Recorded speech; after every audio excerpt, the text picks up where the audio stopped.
আমার বন্ধুগণ, আমি আপনাদের সম্মুখে পবিত্র কোরআনে কারীম থেকে একটি সূরা তেলাওয়াত করেছি, যে সূরা ছোট বড় অধিকাংশ মানুষের মুখস্থ আছে। একদম ছোট্ট সূরা। আল্লাহ সূরার মধ্যে প্রথমেই বলছেন সময়ের কসম, ওয়াল আসর, জামানার কসম, সময়ের কসম খাইয়া বলছেন সময় অনেক দামি, সময় অনেক দামি। আজকে এখানে পবিত্র কোরআন হাদিসের মাহফিল, অনেক মানুষ হয়তো আসতে পারেন নাই, বাড়িতে আছেন, বিভিন্ন কাজে ব্যস্ত, কিছু মানুষ আছে এমনিই আসেন নাই, সময়টা বেকার নষ্ট করতেছেন। একটা মিনিট চলে গেল, আপনার জিন্দেগি খতম হয়ে যাইব, ওই একটা মিনিট আর জীবনে কোনোদিন আপনি ঘুরাইয়া পাবেন? কথা বলেন, পাবেন? পাবেন না।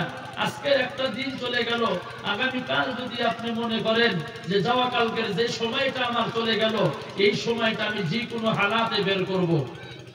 আপনি সারাদিন যদি মাটি খনন করেন, জেসিবি আইনে খনন করেন, কোদাল দিয়ে খনন করেন, এই আজকের দিনটা, এই সময়টা, এখন যে রাত 10-11টা 18 মিনিট হয়েছে, এই 11টা 18 মিনিট আগামীকাল রাত্রেও পাবেন, কিন্তু আজকের দিনে 2025 সালের এই প্রথম জানুয়ারি মাসের 1 তারিখে রাত 11টা 18 মিনিট আর কোনোদিন পাবেন? কথা বলেন, পাবেন? পাবেন না। গতিকে সময়ের অনেক দাম। আল্লাহ সেই সময়ের কসম খাইয়া বলতেছেন, ওয়াল আসরি ইন্নাল ইনসানা লাফি খুসর, মানব জাতি ক্ষতির মধ্যে পতিত।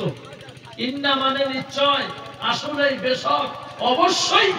আল্লাহ শক্ত করে বলছেন অবশ্যই, আল ইনসান, মানুষ, ইনসান জাতি ক্ষতিগ্রস্ত, ক্ষতির মধ্যে পতিত। বলবেন কেমন করে? আজকে নতুন বছর, জানুয়ারি মাসের 1 তারিখ, এই প্রথম নববর্ষে আমাদের সমাজের অনেক যুবক যুবতী, মুসলমান ছেলে মেয়েরা আজকের দিনে রাস্তাঘাটে বলেন, বাজারে বলেন, পাথারে বলেন, বিভিন্ন জায়গার মধ্যে গাড়ি ভাড়া করে নিয়ে যায় পিকনিক খাইতেছে। আছে না নাই গো ভাই? কথা বলেন, আছে না?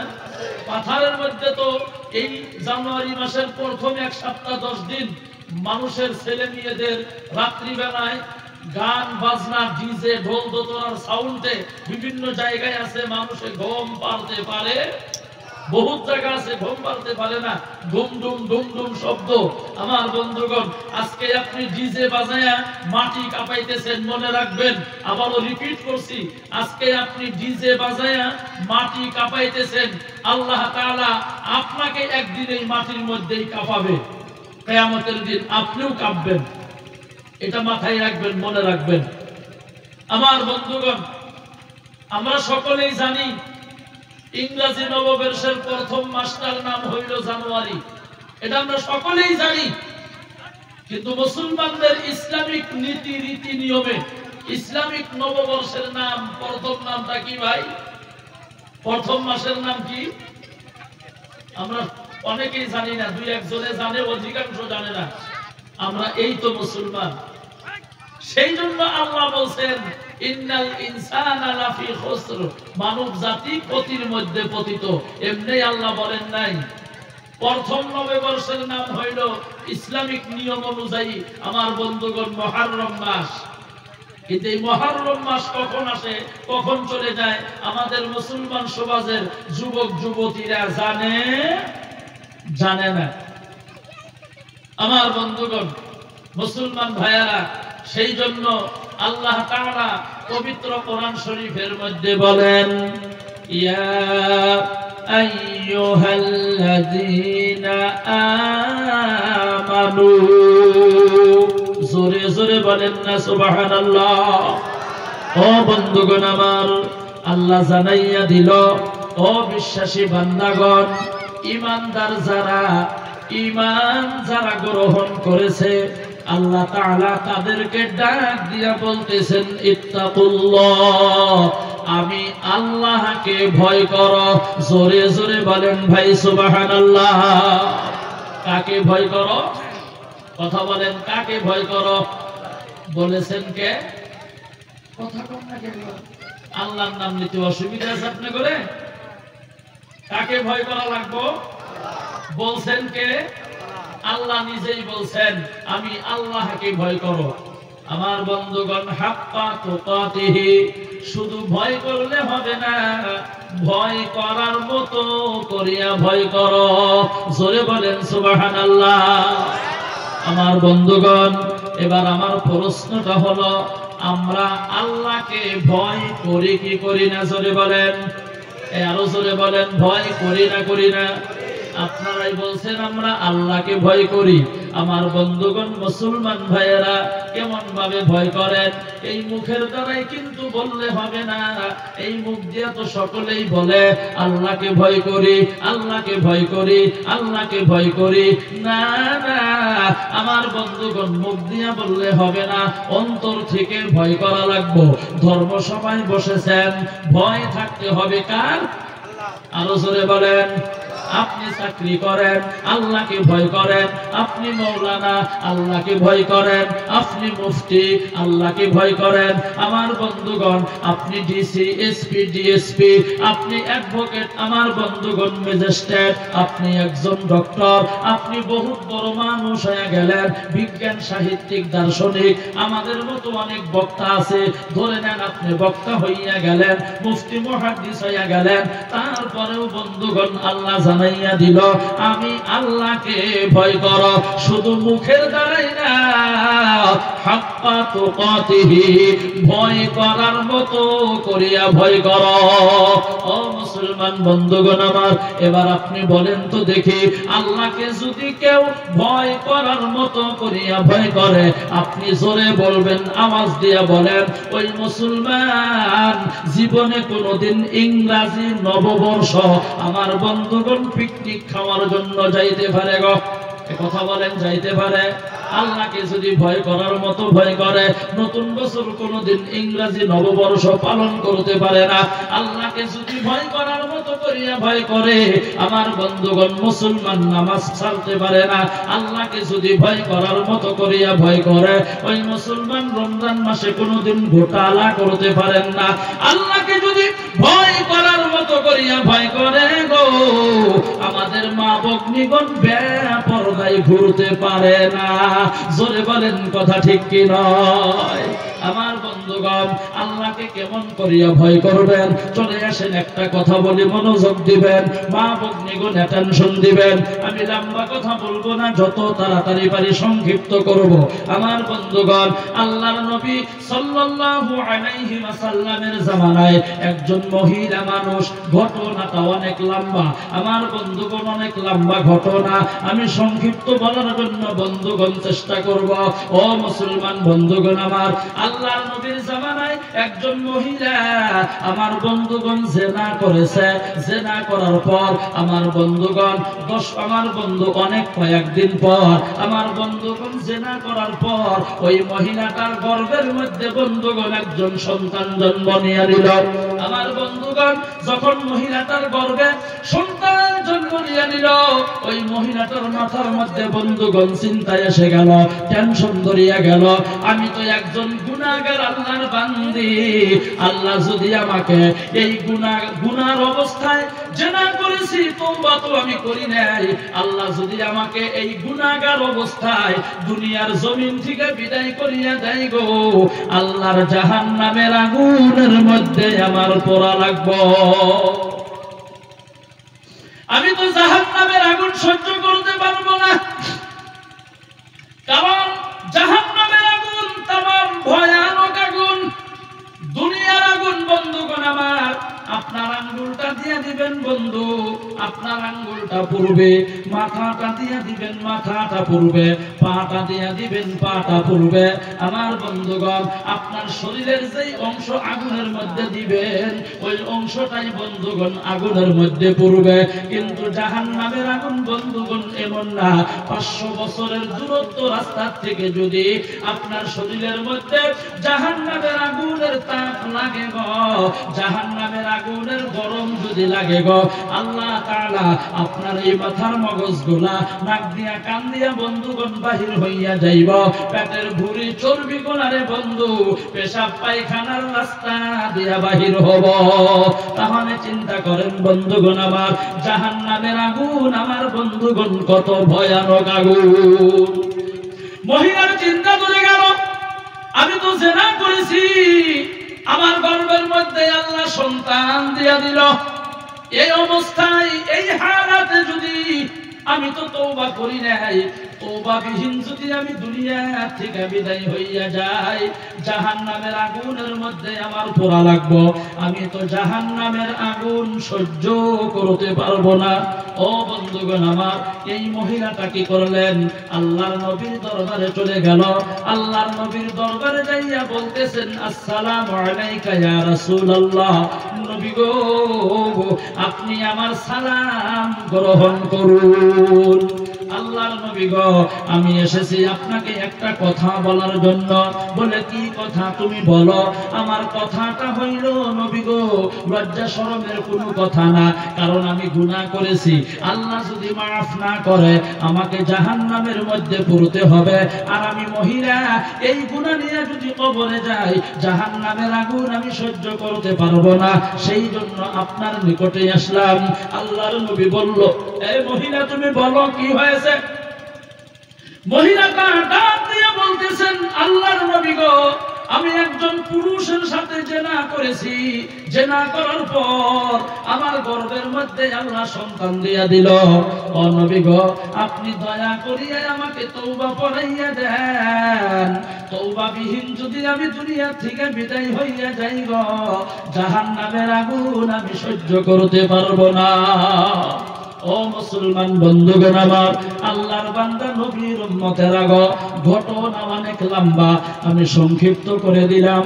আল্লাহর নবী বললেন, এই মহিলা তুমি একটা কাম করো, তুমি তো জিনা করেছো, গুনাহ করেছো, তোমার গর্ভের মধ্যে যে সন্তান আছে এই সন্তান তো কোনো দোষ করে নাই, তোমার যেই দিন এই সন্তান জন্ম নিয়ে নিব, জন্ম নেওয়ার পর তুমি আমার নিকটে আসবা, আমি তোমার তওবা পড়াইয়া দিব। আল্লাহর নবীর কথা শুনিয়া মহিলাটা রাস্তা দিয়ে রওনা হয়ে গেল, কাঁদতে কাঁদতে রওনা হয়ে গেল, দুই চোখের পানি গোনা বন্ধুগণ জার জার করিয়া ছাড়তেছে, আর বলতেছে, আল্লাহ গো, আমি তো তওবা করতে পারলাম না, আল্লাহর নবী আমার তওবা পড়াইয়া দিলেন না, এই অবস্থায় আল্লাহ তুমি আমাকে নিও না, আল্লাহ এই জেনার অবস্থায় যদি আল্লাহ তুমি আমাকে দুনিয়া থেকে নিয়ে নাও, আল্লাহ গো, আমি তোমার জাহান্নামের আগুন সহ্য করতে পারবো না। আমার বন্ধুগণ, এই সন্তানটা জন্ম না নেওয়া পর্যন্ত আল্লাহর নবীর কাছে এই মহিলাটা বন্ধু বারবার আমার বন্ধুগণ যাতায়াত করত, আর বলছে, হুজুর দোয়া করেন আল্লাহ তাআলা যাতে আমার সন্তান দুনিয়ার মধ্যে তাড়াতাড়ি দিয়ে দেয়। আমার বন্ধুগণ, লম্বা কথা সংক্ষেপ করে দিলাম। হে মুসলমান বন্ধুগণ আমার, ইতিমধ্যে আল্লাহর ওই বান্দির গর্ভের সন্তানটা বন্ধু দুনিয়ার মধ্যে জন্ম নিয়ে নিল।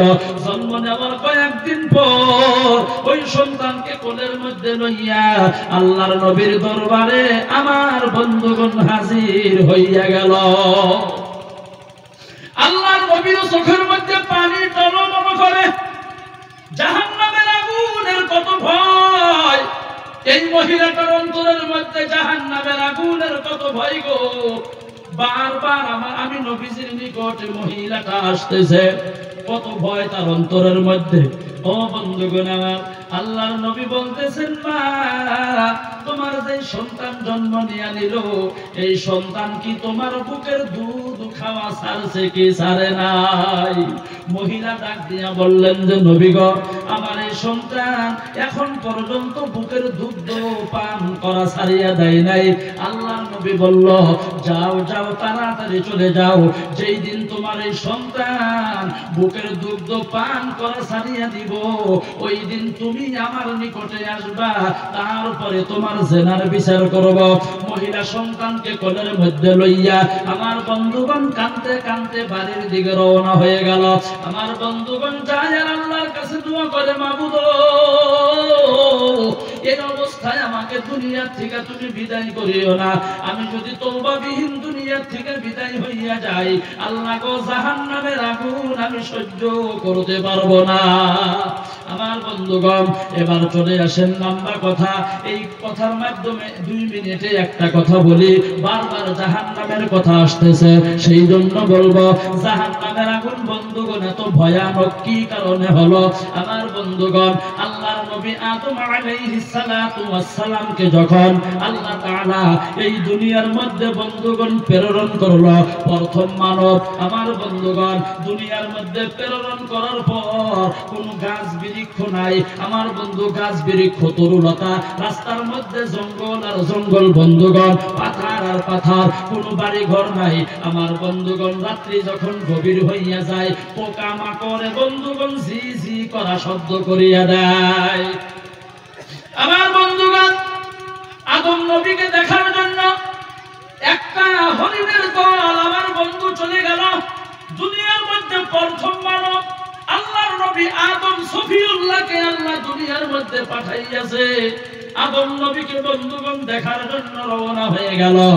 ও বন্ধুগণ আমার, আদম নবীর নিকটে যাওয়ার পর আদম নবী চিন্তা করলো, এই যে হরিণ এসেছে, এনারাও তো আল্লাহ তাআলার মাখলুক, আমাকে দেখার জন্য আসছে, আমি এনাদেরকে কি দিয়া মেহমানদারি করব। আমার বন্ধুগণ, আদম নবী কি করলেন, ওই গাছের লতা পাতা গোলা দিয়া এই হরিণের দলটাকে বন্ধুগণ মেহমানদারি করিয়া দিল। মেহমানদারি করার পর আল্লাহ তাআলা এই হরিণের মধ্যে আমার বন্ধু 3টা গুণ আল্লাহ বৃদ্ধি করিয়া দিল। জোরে বলুন সুবহানাল্লাহ, আরো জোরে বলেন সুবহানাল্লাহ। লা ইলাহা হাজর লা ইলাহা ইল্লাল্লাহ, লা ইলাহা, আরো জোরে লা ইলাহা ইল্লাল্লাহ, লা ইলাহা। হাজার দিলে আছে আমার আল্লাহর ভয়, যার দিলে আছে রে আল্লাহর ভয়, যার দিলে আছে আল্লাহর ভয়। আল্লাহ আল্লাহ সব সময়, যার দিলে আছে রে আল্লাহর ভয়, যার দিলে আছে আল্লাহর ভয়। আল্লাহ আল্লাহ সব সময়, তাহার নীতিরা বাহানো লাগে না, এই দুনিয়া বাহানো লাগে না, ভালো লাগে শুধু আল্লাহ বলো লা ইলাহা। মনে করে গরুস্থানে জিকির করতেছি ভাই, একটু জোরে বলেন না লা ইলাহা, আরো জোরে লা ইলাহা, বলো লা ইলাহা, বলো লা ইলাহা ইল্লাল্লাহ, লা ইলাহা, লা ইলাহা ইল্লাল্লাহু মুহাম্মাদুর রাসূলুল্লাহ। সকলেই বলেন সাল্লাল্লাহু আলাইহি ওয়াসাল্লাম। আমার বন্ধুগণ, খারাপ পাইতেছেন আপনারা? খারাপ পাইলে কি বলবেন যে খারাপ পাই? এক ধর্মসভায় যায় বলছি, ভাই খারাপ পাইতেছেন নাকি গো? পিছনে একটা লোক লাভ দিয়া দাঁড়াইয়া গেছে, দাঁড়াইয়া বলতেছেন, হুজুর দাঁত কি মিলাইয়া বলে, আপনি বয়ান করেন আমরা শুনবো। খুব চিল্লাইয়া বলছে। আমি মনে মনে ভাবলাম মানুষটা তো ভালো, খারাপ পাইতেছে দেখি গো। পরে ভালো করিয়া খবর নিয়ে দেখলাম মানুষটা তার বাড়িতে তার স্ত্রীর সাথে রাগারাগি করিয়া ধর্মসভায় এসেছি। বাড়িতে তো পারেই নাই, ধর্মসভায় আসিয়া আমারই সাথে রাগ করে। এবার রাগারাগি আছে ভাই, এ কথা বলেন, রাগারাগি আছে? তাহলে একবার চিল্লাইয়া জোরে বলেন সুবহানাল্লাহ। ও অনেকে সুবহানাল্লাহ বলে নাই, উপরে বসেছি তো নিচে দেখা যায়।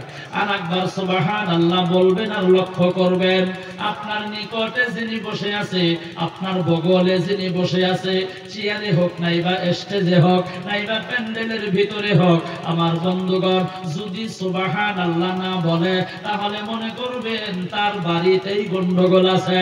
একবার চিল্লাইয়া জোরে জোরে বলেন সুবহানাল্লাহ। নারে তাকবীর। আল্লাহ কবুল করেন, জোরে বলেন আমিন। ও বন্ধুগণ আমার, চলে আসেন মহিলার নিকটে যাই। আল্লাহর বান্দা নবীর উম্মতের আগো আদম নবীর কথা বলতেছিলাম, ভুলে গেছি।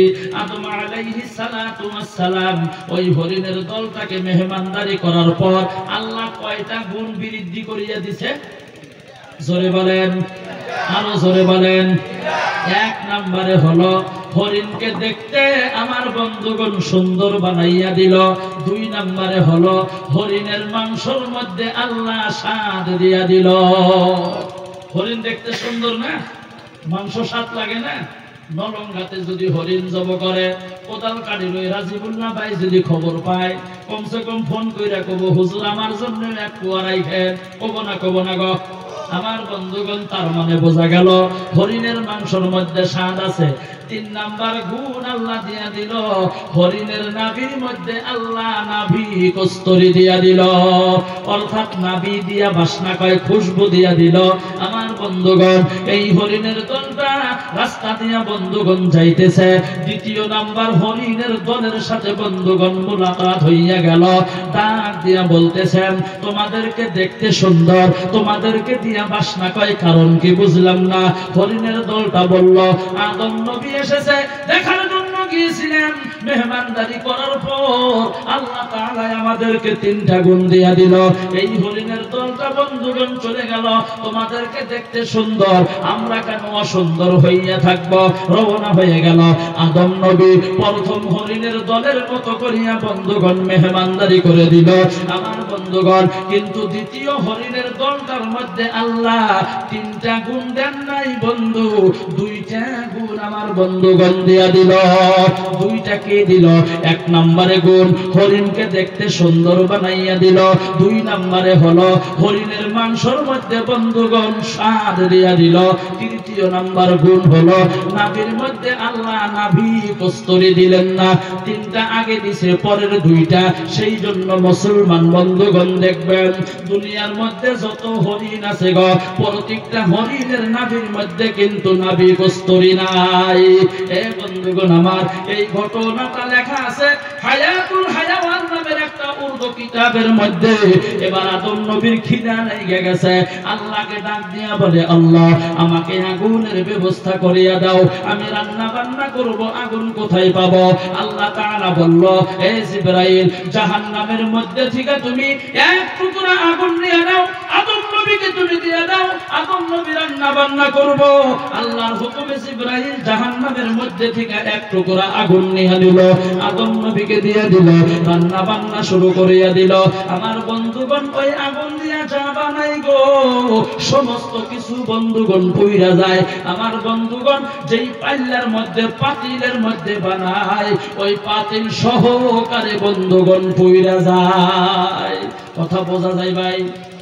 বোঝা যাইতেছে তো না? গাল পাঠাইছে আপনি করে হাইলাকান্দি শিলচরের মতো তো হবো না। হাইলাকান্দি সবাই গেছি, ভাত দেন খাইবার দিছে, আলু আলু আলু ভর্তা, আনাজ ভর্তা, বিভিন্ন সবজি, গরুর মাংস, কয়লার মুরগির মাংস, ব্রয়লার মুরগির মাংস, লোকেল মুরগির মাংস। আমি বললাম কোনটা বানি খাই খাই দেবানি ঠক মুই নাকি? এমনি মানুষ কয় হুজুর ঘরে পেট বড়। ঠিকই কয় না? এটা ঠিকই কয়। একদিন যাবত দেখিলা নাই কয় ঠিকই কয়। 120 জর্দা পান খাইলে কয় হাই রে মানুষের টেহা দিয়া খাই না, বাজে না তো। মোটর সাইকেল জোরে চালাইলে কয় পাঞ্জাবির কাপড় পিছনে ফরফর না করলে কি আর জোরে চালাবাদ দিব রে? কয় না গো। যাইবেন কোন দিকে? যেদিকে যাই ওই দিকেই দোষ। জোরে আইডা গেলি কয় দাওয়াত পাইছে, লাহে লাহে গেলি কয় হাই যে খাইছে গো, হারা হারা না। এটা মানুষের ঠাট্টা করে মস্কারি করে কয়। জোরে কন কয় না? এ জোরে কন কয় না? কেডা কয়? হাত তোলেন তো দেখি। আল্লাহর ওলি তাও একজন বাড়াইছে, সুবহানাল্লাহ বলেন।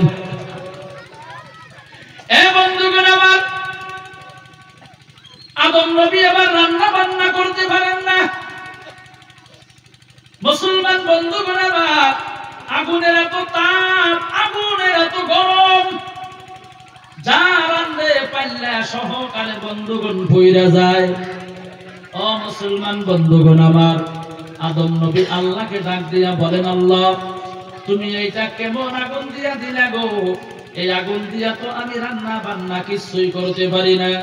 আল্লাহ জিবরাইলকে বললেন, ফেরেশতা তুমি চলিয়া যাও, এই আগুন দিয়া তো আদম নবী রান্না বান্না করতে পারবো না। বলে কেন? আল্লাহ জানাইয়া দিলেন, এই জাহান্নামের আগুন আমি আল্লাহ ফেরেশতাদের মাধ্যমে 1000 এই 3000 বছর গরম করেছি। প্রথমে 1000 বছর গরম করার পর জাহান্নামের আগুনের কালারটা আলাদা। দ্বিতীয়তে 1000 বছর গরম করার পর জাহান্নামের আগুনের বন্ধুগণ কালারটা আলাদা।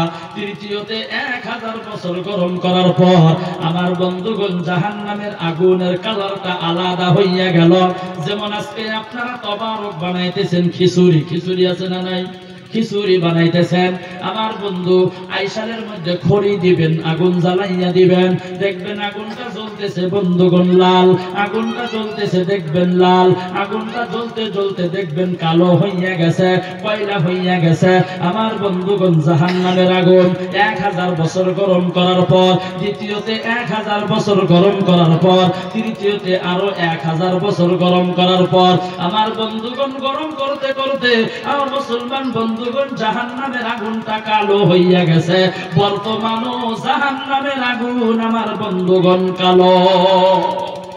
এ মুসলমান বন্ধুগণ আমার, আল্লাহ ফেরেশতা জিবরাইলকে জানাইয়া দিল, আদম নবীর কাছ থেকে আগুনটা নিয়ে নাও, সমুদ্রের মধ্যে 3টা সুবান দিয়া দাও। আল্লাহর হুকুমে আগুনটা নেওয়া হলো, সমুদ্রের মধ্যে 3টা সুবানি দিয়া দিল।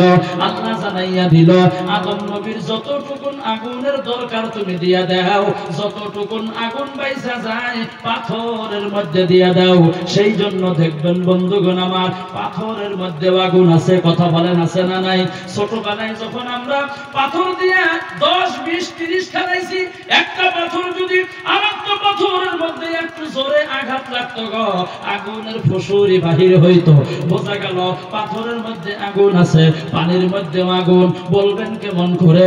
এই যে বিদ্যুৎটা চলতেছে, অফিসে যাইয়া প্রশ্ন করেন বিদ্যুৎটা কোন জায়গা থেকে আপনারা তৈরি করেন, স্পষ্ট ভাষায় জানাইয়া দিব, এই বিদ্যুৎ আমরা পানির মাধ্যম থেকে তৈরি করি।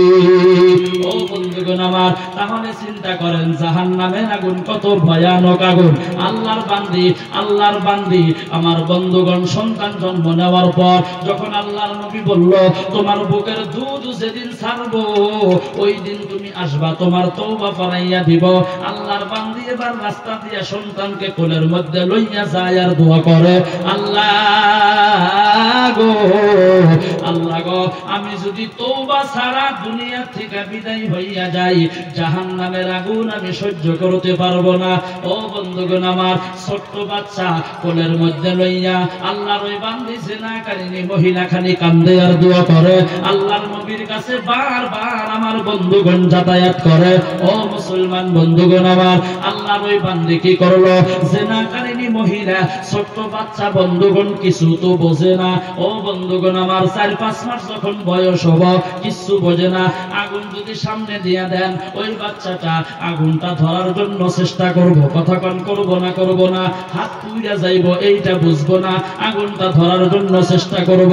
আপনি সম্মুখে যা দিবেন, গরুর মাংস দেন, তামাম ঝাল, ও বুঝবো না এত ঝাল আলা মাংস খাওয়া যাব না, মাংসই বোঝে না, ওইটাও খাওয়ার জন্য চেষ্টা করব। আমার বন্ধুগণ সামনে আপনি যা কিছু দেন না কেন, ওই সন্তান ওইটা ধরার জন্য চেষ্টা করব। একটু জোরে বলেন, কথা ঠিক কি নয়? এই বন্ধুগণ আমার, আল্লাহ তাআলার ওই বান্দি জিনাকারিনী মহিলা কি করলেন বন্ধুগণ আমার? ওই সন্তানের হাতের মধ্যে একটা বিস্কুট নাইবা রুটির টুকরা হাতের মধ্যে দিয়ে দিল। সন্তান হাতের মধ্যে নিয়া মুখের মধ্যে দেওয়ার চেষ্টা করে, খাইতে পারুক আর না পারুক মুখে দেওয়ার চেষ্টা করে, পড়িয়া যায়, আবার তোলে, মুখে দেওয়ার চেষ্টা করে। ও বন্ধুগণ আমার, আল্লাহর ওই বান্দি জিনাকারিনী মহিলা হাতের মধ্যে রুটির টুকরা দিয়া আমার বন্ধুগণ আল্লাহর নবীর কাছে চলে গেল।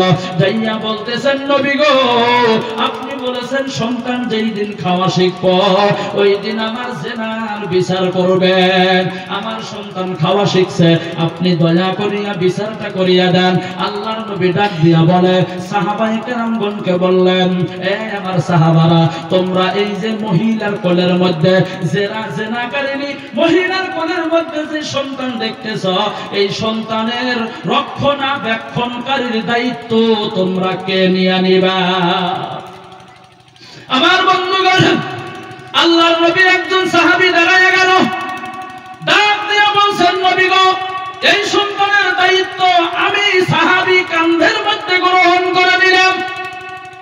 আল্লাহর নবী এবার বলতেছেন সাহাবায়ে কেরামরা গো, ওই যে জায়গাটা দেখা যায় ওই জায়গার মধ্যে তোমরা গর্ত করো, জায়গার মধ্যে তোমরা গাথা করো। আমার বন্ধুগণ, যখন গর্ত করা শেষ হইয়া গেল, আল্লাহর নবী এই মহিলাকে বলেন নাই, এ মহিলা তোমার জেনার বিচার হব, যাও যাও ওই গর্তের মধ্যে তুমি নামিয়া পড়ো, এই কথা কিন্তু বলেন নাই। এই কথা বলার আগে ওই মহিলার মাথার মধ্যে ঢুকিয়া গেছে, আমার জেনার বিচার ছাড়া যদি এই দুনিয়ার থেকে আমি বিদায় হইয়া যাই, জাহান্নামের আগুনের মধ্যে অনন্তকাল আমার পোড়া লাগবে, এত জাহান্নামের ভয়ঙ্কর আগুন আমি সহ্য করতে পারবো না। এই কথাটা মাথার মধ্যে চিন্তা করিয়া মহিলা কি করলেন, আমার বন্ধুগণ গর্তের মধ্যে নামিয়া পড়লো, একাই একাই চলে গেল, গর্তের মধ্যে নামিয়া পড়লো। আল্লাহর নবীর দুই চোখ দিয়া বন্ধুগণ জার জার করিয়া পানি পড়তেছে। কি মহিলার এইটা? জাহান্নামের আগুনের এত ভয়। আল্লাহ, এই মহিলাকে তুমি কবুল করিয়া নিও। চিল্লাইয়া জোরে জোরে বলেন না ভাই সুবহানাল্লাহ। বন্ধুগণ, আল্লাহর নবী বললেন, এই সাহাবারা তোমরা এবার রজম করা শুরু করো, পাথর মারা শুরু করো। সাহাবায়ে কেরামগণ বন্ধুগণ রজম করতেছে, পাথর মারতেছে। পাথর মারতে মারতে একটা পাথর কপালের মধ্যে লাগিয়া গেল, কপালটা বন্ধুগণ টুকরা হইয়া গেল, রক্ত তীরের মতো বন্ধুগণ ছুটিয়া গেল। একজন সাহাবার কাপড়ের মধ্যে লাগলো। ওই আল্লাহর নবীর সাহাবা বন্ধু মনে মনে ঘৃণা করতেছে, এই রক্ত জেনাকারিনী মহিলা, পাপিষ্ঠ মহিলার রক্ত আমার শরীরের মধ্যে লাগলো। আল্লাহর নবী ডাক দিয়া বলে, এ সাহাবা, তুমি কিসের ঘৃণা করো? এই মহিলার খবর কি তুমি জানো নাকি? আমার কাছে পরে 1 বছর হইয়া গেল, কতবার এসেছে আমি নবীজি হিসাব দিতে পারবো না। আল্লাহ তাআলা ভালো জানতেছেন, আজকে যে মহিলার বিচার হইতেছে, তওবা হইতেছে, তুমি কি জানো গো এই মহিলার তওবা আল্লাহ কবুল করিয়া নিব। আর এই তওবা যদি আমার আখিরি উম্মতের মধ্যে বাটোয়ারা করা যায়, প্রত্যেকজনকে সমান সমান করিয়া দেওয়া যাবে। চিল্লাইয়া জোরে বলেন না ভাই সুবহানাল্লাহ, আরো জোরে বলেন সুবহানাল্লাহ। আমার বন্ধুগণ, তাহলে একবার চিন্তা করেন, ওই মহিলার অন্তরের মধ্যে আল্লাহর ভয়, জাহান্নামের আগুনের ভয় কতটুকু ছিল। সেই জন্য আল্লাহ বলছেন, ও বিশ্বাসী বান্দারা, আমি আল্লাহকে ভয় করো, হাক্কা তুকাতিহি। শুধু ভয় করলে হবে না, ভয় করার মতো করিয়া ভয় করো। আরো একবার চিল্লাইয়া জোরে বলেন সুবহানাল্লাহ। লা ইলাহা,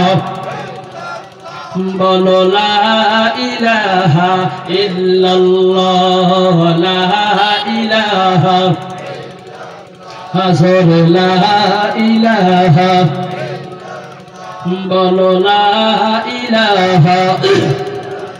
হাতে করো হাতের কাম, পায়ে করো পায়ের কাম। হাতে করো হাতের কাম, পায়ে করো পায়ের কাম। জবানে বলো হে মুমিন, আল্লাহ তাআলার জাতি নাম লা ইলাহা, বলো লা ইলাহা ইল্লাল্লাহ, লা ইলাহা, লা ইলাহা ইল্লাল্লাহ মুহাম্মাদুর রাসূলুল্লাহ। সকলেই বলেন সাল্লাল্লাহু আলাইহি ওয়াসাল্লাম। ও বন্ধুগণ আমার, তাহলে চিন্তা করেন মহিলাটার অন্তরের মধ্যে কতটুকুন আল্লাহর ভয় আছিল। আছিল না নাই? জাহান্নামের ভয় অন্তরের মধ্যে কতটুকু ছিল? আপনি যে বললেন আমি আল্লাহকে ভয় করি, তার প্রমাণটা কোথায়? একটা প্রমাণ দেন তো আপনি। আল্লাহকে ভয় করার এক নাম্বার প্রমাণ হলো রে বন্ধু, আল্লাহর প্রধান হুকুম 5 ওয়াক্ত নামাজ আদায় করা। যদি প্রশ্ন করি এশার নামাজ পড়িয়া কয়জন ব্যক্তি ধর্ম সভায় বসেছেন, যদি বলি হাত তোলেন, 2-4 জনে হাত তুলব, অধিকাংশ মাথাটা নিচের দিকে দিয়া বন্ধু এই সিকের মধ্যে খাই যাইব। একটু জোরে বলেন কথা ঠিক কি নয়? তাহলে কোথায় ভয় করেন? খালি মুখ দিয়ে করলে হবে না। আল্লাহ সেই জন্য বলছেন হাক্কা তুকাতিহি, ভয় করার মতো করিয়া ভয় করো। মহিলাটা যেমনে আল্লাহকে ভয় করেছে, ওই মহিলার অন্তরের মধ্যে আল্লাহর ভয় বন্ধুগণ যতটুকু না ছিল, আমার বন্ধুগণ তেমনি করিয়া তোমরা ভয় করো। ও বন্ধুগণ আমার চলে আসেন, বয়ান লম্বা করব না, রাত্রি 12টা পড়াই বাজে। আমার বন্ধু, একটা বাড়িতে যদি একজন মহিলা ভালো হয়, দেখবেন ওই বাড়িটা বন্ধুগণ ভালো হইয়া গেছে। জোরে বলেন কথা ঠিক কি নয়? একটা সমাজের মধ্যে যদি মহিলা ভালো হয়, দেখবেন সমাজটা ভালো হবে। গ্রামের মধ্যে যদি মহিলা ভালো হয়, দেখবেন গ্রামটা বন্ধুগণ ভালো হবে। আমার বন্ধু যেমন উদাহরণ নিয়ে নেন, আমরা সকলেই জানি রাবিয়া বসরির কথা। রাবিয়া বসরি নাম শুনছেন না শোনেন নাই গো? রাবিয়া বসরি নামটা শুনলেই বোঝা যায় এই মানুষটা মহিলা মানুষ আছিল। ঠিক কিনা বলেন? মহিলা মানুষ। আমার বন্ধুগণ, রাবিয়া বসরি সারা রাত আল্লাহর ইবাদত করত।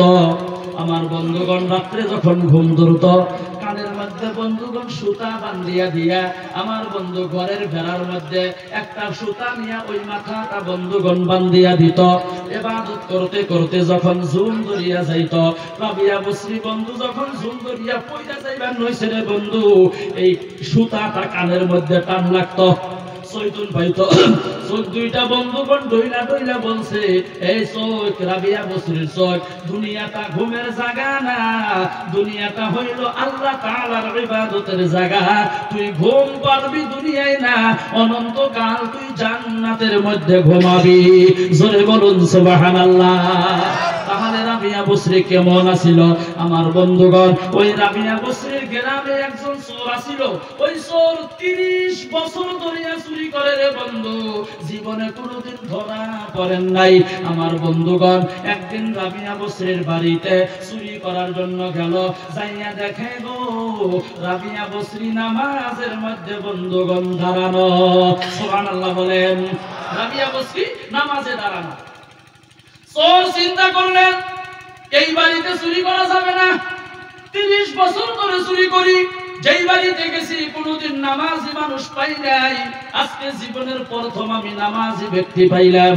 আমি এই বাড়িতে চুরি করব না, চলিয়া যাই। রাবিয়া বসরি ডাক দিয়া বলে, ভাই গো, চুরি করার জন্যই আসলা, চুরি না করিয়া যাইবা না। চোর ঠাস করিয়া দাঁড়াইয়া গেল। কি বলে?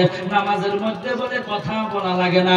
আমার বন্ধুগণ, রাবিয়া বসরি যে নামাজে দাঁড়াইছে গো, নামাজের নিয়ত বাঁধে নাই, এইটা তো চোরে জানেন না। চোর দাঁড়াইয়া গেল। রাবিয়া বসরি ডাক দিয়া বলে, ভাই, ওই যে ঘরের কানিতে একটা কাঁসার বদনা আছে, ওই বন্দিটা তুমি হাতে করিয়া নিয়ে যাও। আমার বন্ধুগণ, চোর কাঁসার বদনার নিকটে গেল, বদনাটা হাত দিয়া ধরলো, ধরার পরে দেখে ওই বদনা ভর্তি বন্ধুগণ পানি। পানিটা ফালাইয়া দেওয়ার জন্য চেষ্টা করতেছে।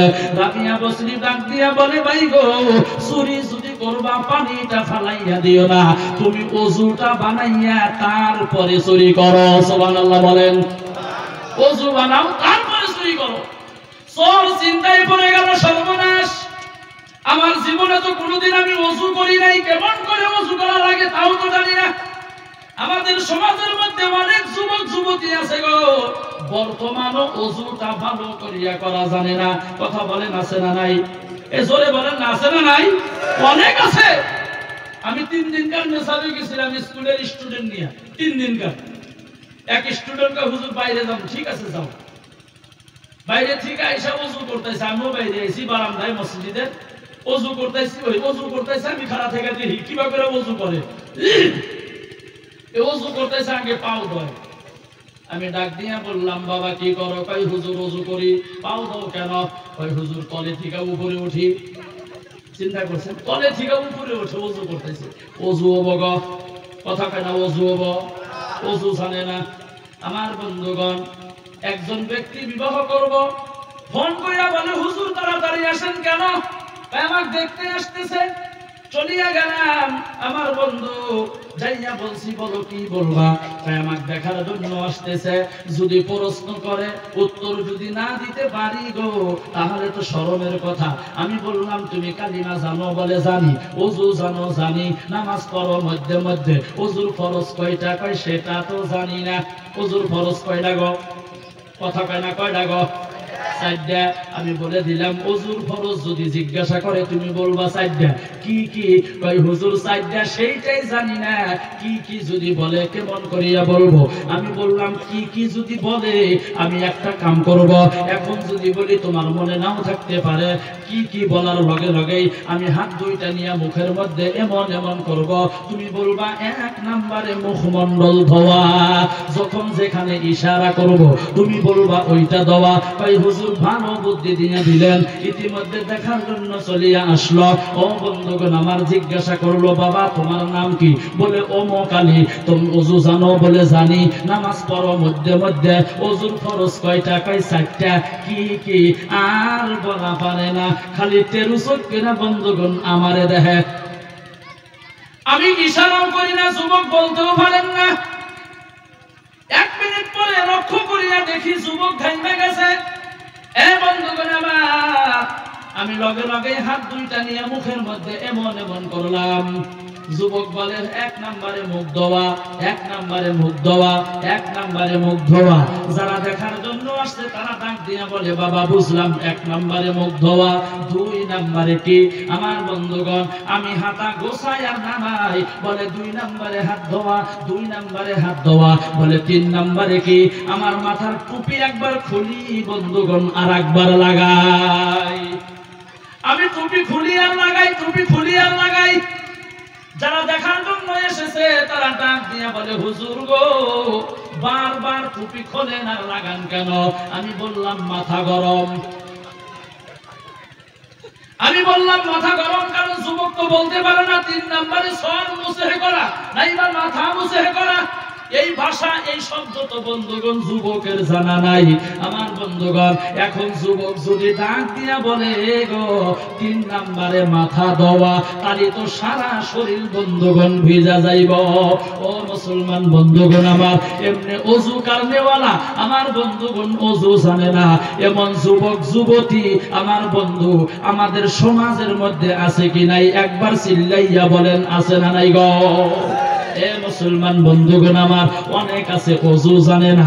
আমি লম্বা করব না আমার বন্ধুগণ। তাহলে ধর্মসভা দিলেন, এখানে ওযু শেখা যাব গো। এ কথা কোন, ওযু শেখা যাব। আপনাকে কি কে জিজ্ঞাসা করবো, বাবা ওযু কিভাবে করা নাকি কইরা কইরা দেখো। ধর্মসভায় কয় গো কে? আত্তাহিয়াতুটা কও, কে জিগাইব? দরুদ শরীফটা কও, কে জিগায়? জিগায় না। কিন্তু 3 দিনের নেশাবে যদি আপনি যান, কমসে কম 4টা সূরা শিক্ষা দিব শুদ্ধ কইরা। আমি সব যতটুকু শুদ্ধ জানি চেষ্টা করব শিখাইবার জন্য। পারেন না, আবার শিখাইবো, আবার ধরবো, আবার শিখাইবো, আবার ধরবো, আবার শিখাইবো, আবার ধরবো। ধর্মসভায় আসবেন, বুক নেওয়ালা বুকবো, শুননেওয়ালা শুনবো। খিচুড়ির সাথে গলা ঠেকবো, পানি খাইবো, খিচুড়িও যাইবো, সবও গিলা খাইবো। ফায়দা হইতেছে না। কথা কোন ঠিক না? মানে সভা যারা দেয় তাগরে ক্লাস নাই, যারা সভা করে বক্তা আঙ্গুর মতো তাগরে ক্লাস নাই, যারা শোনে তাগরে ক্লাস নাই। সভা দেনেওয়ালার উদ্দেশ্য কালেকশন, আমরা বক্তা উদ্দেশ্য হইলো কিছু টাকা পাবো, শ্রোতাদের উদ্দেশ্য হইলো গলার সুর যদি ভালো হয় শুনবো, নইলে বাইতে যান না। আগামীকালকে দেখবেন এই কোদালকাটি 3 আলি মুস্তাফিজুর বাইকের দোকানের সামনে বসে গল্প করবো। এই নলঙ্গা থেকে খালি হুজুর প্রত্যেক বছরে আইছে, খালি যাওয়া বছর আসা হারে নাই। এ বছরে ছিল বয়ান ভালোই করছে গো। এখন দোকানদারের একজনের চায়ের দোকানের ব্যস্ততা নিয়ে আসা পারে নাই। আমি তো যাওয়া পারি নাই। কি কইছে অল্প কও না? এই যেটা কইছে না ভালোই কইছে গো। কি কইছে অল্প কও? হাই রে কইছে গো। কইছে কি হেইডা কও? ভাই ভাষায় প্রকাশ করা যায় না, তার মানে একটাও মনে নেই। কথা কোন ঠিক কি না? এই জোরে বলেন ঠিক কি না? আমার বন্ধুগণ, গতিকে আমাদের পরিবর্তন আসে না। এ বন্ধুগণ আমার, লম্বা কথা, রাবিয়া বসরি ডাক দিয়া বলে, ভাই পানিটা ফালাইয়া দিও না। চুরি যদি তুমি করবা কষ্ট করিয়া ওযুটা বানাইয়া তারপরে তুমি চুরি করো। জোরে বলেন সুবহানাল্লাহ। আমার বন্ধুগণ, চোর এবার থুলমুল করিয়া ওযুটা বানাইয়া নিল। ওযু বানানোর পর কাঁসার বদনা হাতের মধ্যে লইয়া যখন বাড়ির দিকে রওনা হয়ে গেল, রাবিয়া বসরি ডাক দিয়া বলে, ভাই গো, তুমি আগে যাইও না। চুরি যদি করবা কষ্ট করিয়া যদি তুমি ওযুটা বানাইলে যাই নামাজটা বিছাইয়া দেই, তুমি 2 রাকাত নামাজ পড়িয়া লও।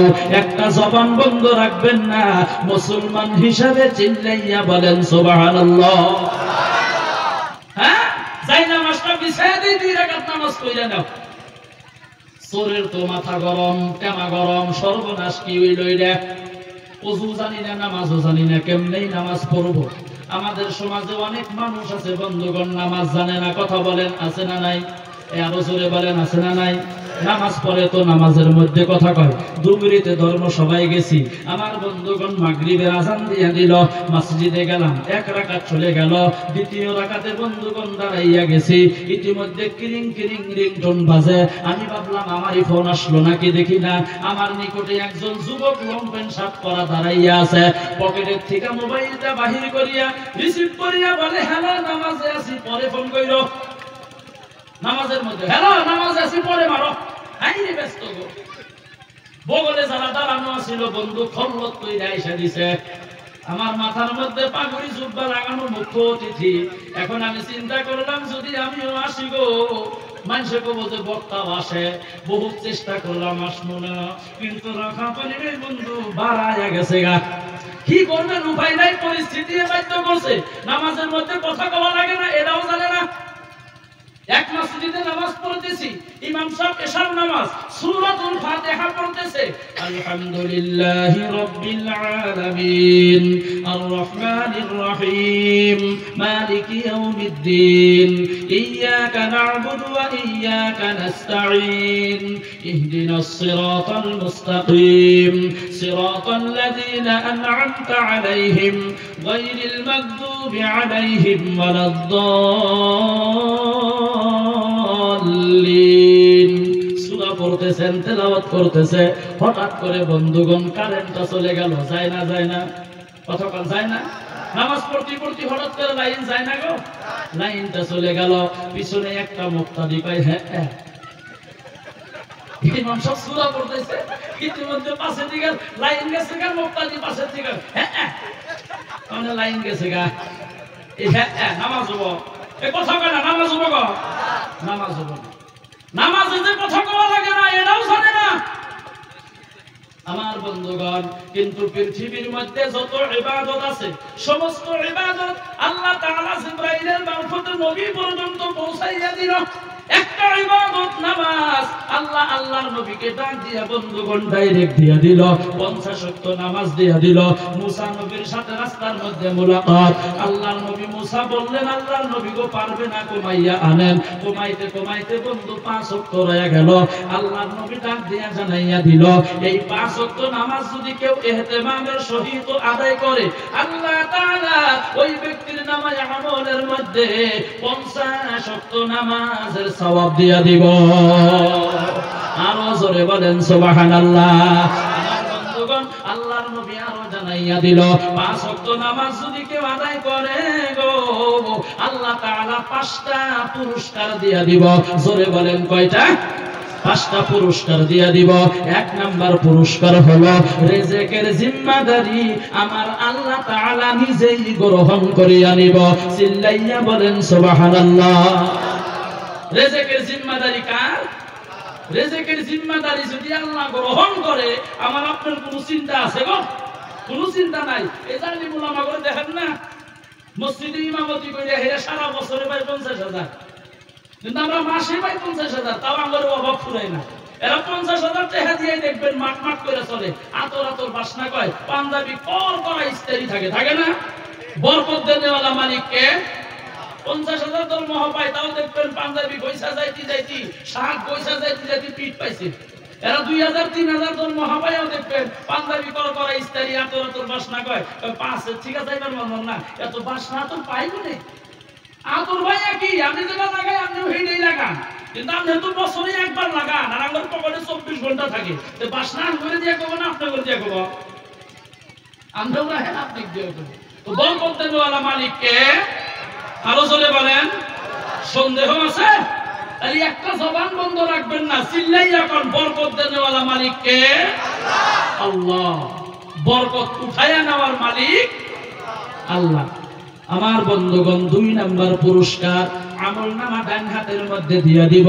3 নাম্বার পুরস্কার ফুলসিরাতের রাস্তাটা আল্লাহ বিজুলি আকারে পার করিয়া দিব। 4 নাম্বার পুরস্কার কবরের আযাব আল্লাহ তাআলা maaf করিয়া দিব। 5 নাম্বার পুরস্কার হলো বিনা হিসাবে আল্লাহ জান্নাতে দিয়া দিব। জোরে বলেন সুবহানাল্লাহ। তাহলে নামাজ দরকার আছে না নাই গো? আরো জোরে বলেন আছে না নাই? কিন্তু বন্ধুগণ আমার, আমরা নামাজ পড়তে জানি না, গতিকে আজকে থেকে আমরা ওয়াদা করি 5 ওয়াক্ত নামাজ পড়বো। বলেন ইনশাআল্লাহ। আরো জোরে বলেন ইনশাআল্লাহ। আল্লাহ কবুল করেন, জোরে বলেন আমিন। ও বন্ধুগণ আমার, রাবিয়া বসরি যাই নামাজটা বিছাইয়া দিল গো। জোরকে বলতেছেন ভাই 2 রাকাত নামাজ পড়িয়া লও। জোর এবার নামাজের মধ্যে দাঁড়াইয়া গেল। রাবিয়া বসরি সেজদায় পড়িয়া আল্লাহর কাছে দোয়া করে, মাবুদ আমার যতটুকু জিম্মাদারি ছিল আমি পূর্ণ করলাম গো আল্লাহ, কবুলের মালিক হইলা আল্লাহ তুমি। জোরে কন্যা সুবহানাল্লাহ। আমার বন্ধুগণ, আল্লাহ তাআলা রাবিয়া বসরির মেহনত কবুল করিয়া দিল। এই লোকটা সর ব্যক্তি আল্লাহ তাআলার খাস বান্দা হইয়া গেল। যেই দিন দুনিয়া থেকে বিদায় হইয়া গেল গো, আল্লাহ তাআলার খাস বান্দা হইয়া এই দুনিয়ার জমিন থেকে বন্ধুগণ বিদায় হইয়া গেল। সেই জন্য আমি বলছিলাম একটা বাড়ির মধ্যে যদি মা ভালো হয়, বাড়ির ফ্যামিলিটা ভালো হবে। একটু জোরে বলেন কথা ঠিক কি নয়? স্বামী নামাজ পড়ে না, বড় ছেলে নামাজ পড়ে না, বড় বেটি নামাজ পড়ে না, মা রাত্রে যদি গভীর রাত্রে উঠিয়া ফজরের আযান দিয়া দিল, স্বামীকে যদি ডাক দেয়, স্বামী গো আযান দিয়া দিছে যান নামাজের জন্য রওনা হয়ে যান, স্বামী জীবনে কোনোদিন নামাজ পড়ে না। বড় ছেলেকে ডাক দিল, বাবা ওঠো নামাজ পড়ো, মেয়েকে ডাক দিল, মা ওঠ নামাজ আদায় করিয়া নাও। আমার বন্ধুগণ, স্বামী একদিন ডাক দিলেন রাগ করবে, 2 দিন ডাক দিবেন রাগ করবে, 3য় দিন ডাক দিবেন কি জানি রাগ করিয়া আপনাকে একটা থাপ্পড়ও মারিয়া দিতে পারে, কারণ জীবনে তো নামাজ পড়ে না, ওর তো ওই অন্তরটা নাই। কারণ তুই ঘুমের মধ্যে ডিস্টার্ব করস কেন, এইটা রাগ করিয়া আপনাকে মারতে পারে। প্রত্যেকদিন তুই ডিস্টার্ব করস কেন? আমার বন্ধুগণ, মা বোনেরা, আপনারা যদি ওই থাপ্পড়টা আমার বন্ধু সন্দেশ মনে করিয়া নন, আমার স্বামী মারছে মারুগা, অসুবিধা নাই, তারপরেও আমি ডাকবো। ও আল্লাহর বান্দিরা, মা ভগ্নীগণ আমার, 4র্থ দিন আপনি ডাক দেন, কি জানি দেখবেন আল্লাহ আপনার স্বামীর মনটা নরম করিয়া দিতে পারে।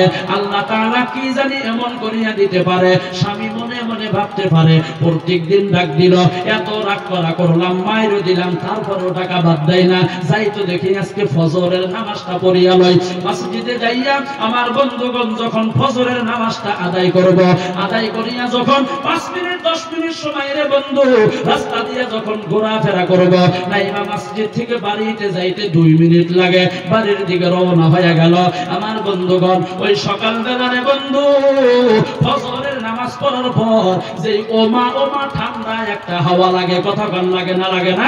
যতই গরম হোক তাও লাগে, যতই ঠান্ডা হোক তাও লাগে। এ বন্ধুগণ আমার, আল্লাহর নবী জানাইয়া দিল ফজরের নামাজের পর যেই ব্যক্তি একটু ঘোরাফেরা করলো গো, ওই ব্যক্তির শরীরের মধ্যে যে ঠান্ডা হাওয়া লাগলো, এই ঠান্ডা হাওয়া দুনিয়ার হাওয়া না, এইটা হইল জান্নাতি হাওয়া। জোরে বললা সুবহানাল্লাহ। এইটা কিসের হাওয়া? জান্নাতি হাওয়া।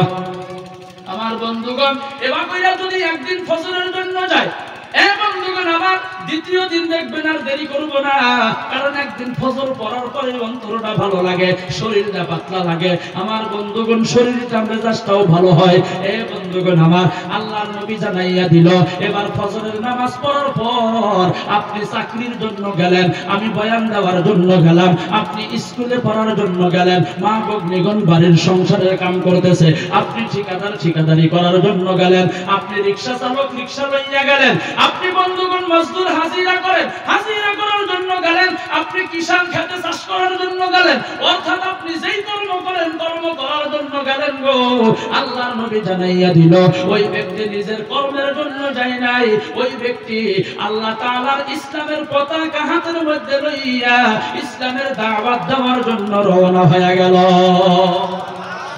সুবহানাল্লাহ। বাচ্চারা কইেন, এখানে পয়সা পয়সা জমা করেন, যখন বাচ্চারা ঘুমাইবেন তখন সুবহানাল্লাহ কইবেন, একবার চিল্লাইয়া জোরে বলেন সুবহানাল্লাহ। এই বন্ধুগণ আমার, তাহলে চিন্তা করেন নামাজে বরকত আছে না নাই গো? আরো লাহে বলেন আছে না নাই? আছে। আল্লাহর নবী আরো জানাইয়া দিল, আপনি যখন নামাজের জন্য আল্লাহর ঘরের মধ্যে ঢুকবেন রে বন্ধু, আল্লাহ তাআলা বলেন, এ ফেরেশতারা আমার বান্দা আমার ভয় অন্তরে লইয়া, জাহান্নামের ভয় অন্তরের মধ্যে, আমি আল্লাহর জান্নাত পাওয়ার জন্য, আমি আল্লাহকে রাজি খুশি করানোর জন্য আমার ভয়টা লইয়া মসজিদের দিকে রওনা হয়ে গেল। আমার এই বান্দা যখন আমি আল্লাহর ঘরের মধ্যে অর্থাৎ মসজিদের মধ্যে প্রবেশ করব, আমার এই বান্দাকে একদম নিষ্পাপ করাইয়া যত গুনাহ আছে গো সমস্ত গুনাহ বাহিরে রাখিয়া দাও, নিষ্পাপ করাইয়া তুমি মসজিদের মধ্যে প্রবেশ করাও, নিষ্পাপ করাইয়া প্রবেশ করাও। সেই জন্য দেখেন মুসলমান বান্দারা, আল্লাহর বান্দা, শুক্রবার জুমার নামাজের দিন আপনি ভালো করিয়া লক্ষ্য করবেন, আপনি 2 লক্ষ টাকা ঋণ আছেন। কত টাকা? 2 লক্ষ টাকা ঋণ আছেন। ধরে নেন উদাহরণ 1 লাখ আছেন, 10,000 20,000।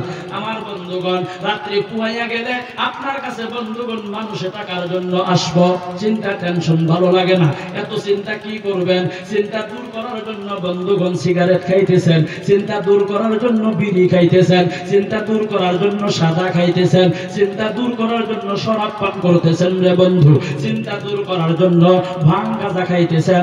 আমার বন্ধুগণ মুসলমান ভাইয়েরা লক্ষ্য করিয়া দেখবেন, শুক্রবারের দিন জুমার নামাজের জন্য ওই চিন্তাধার মুসলমানটা যদি আল্লাহর ঘরে আল্লাহর হুকুম আদায় করার জন্য, জুমার নামাজ পড়ার জন্য আল্লাহর ঘরের ভিতরে ঢোকে, আমার বন্ধুগণ যখন ইমাম সাহেব খুতবা আরম্ভ করে গো, দেখবেন অটোমেটিক মানুষের ঘুম ধরিয়া যায়। কথা বলেন যায় না? যায় না? আল্লাহর ঘরে ঢোকার পর কোনো চিন্তা নাই, সুবহানাল্লাহ বলেন। আল্লাহর ঘরে ঢোকার পরে কোনো চিন্তা নাই, আল্লাহর ঘরে ঢোকার পরে কোনো টেনশন নাই ও মুসলমান বন্ধুগণ আমার, কারণ আল্লাহর ঘর হইল বন্ধুগণ শান্তির ঘর। জোরে বলেন না ভাই সুবহানাল্লাহ, আরো জোরে বলেন সুবহানাল্লাহ। আমার মুসলমান ভাইয়েরা এই বাপ করে যদি প্রত্যেক দিন বাড়ির বড় আমার বন্ধুগণ মা যদি ডাক দিয়া ছেলে মেয়েকে নামাজের জন্য পাঠায়, এবার জোরে বলেন ওই বাড়িতে বন্ধু বেনামাজি থাকতে পারে? এ কথা বলেন থাকতে পারে? আপনি চিন্তা করেন তাহলে রাবিয়া বসরি কি মা, রাবিয়া বসরি কি মহিলা না পুরুষ? কথা বলেন মহিলা না পুরুষ? রাবিয়া বসরি মহিলা না পুরুষ? মহিলা। ও মা ভগ্নীগণ আমার, রাবিয়া বসরি যদি এত ইবাদত করতে পারে আপনি কেন পারেন না? রাবিয়া বসরিও তো একজন মা, আপনিও একজন মা। রাবিয়া বসরি কেমন মা, আপনি কেমন মা রে মা? গতিকে রাবিয়া বসরির মতো জিদ করা শুরু করিয়া দেন। চিন্তা করেন রাবিয়া বসরি যদি পারে আমি কেন পারবো না? কারণ মা যদি ভালো হয় গো, মা যদি নামাজি হয়, বাবা যদি আল্লাহওয়ালা হয়, মা যদি আল্লাহওয়ালা হয়, দেখবেন ওই ঘরের মধ্যে যত সন্তান আছে গো, প্রত্যেকজন সন্তান আমার বন্ধুগণ অটোমেটিক আল্লাহওয়ালা হব। আল্লাহ তাদেরকে মা বাবার দুয়ার বরকতে কবুল করিয়া নিব। সুবহানাল্লাহ বলেন।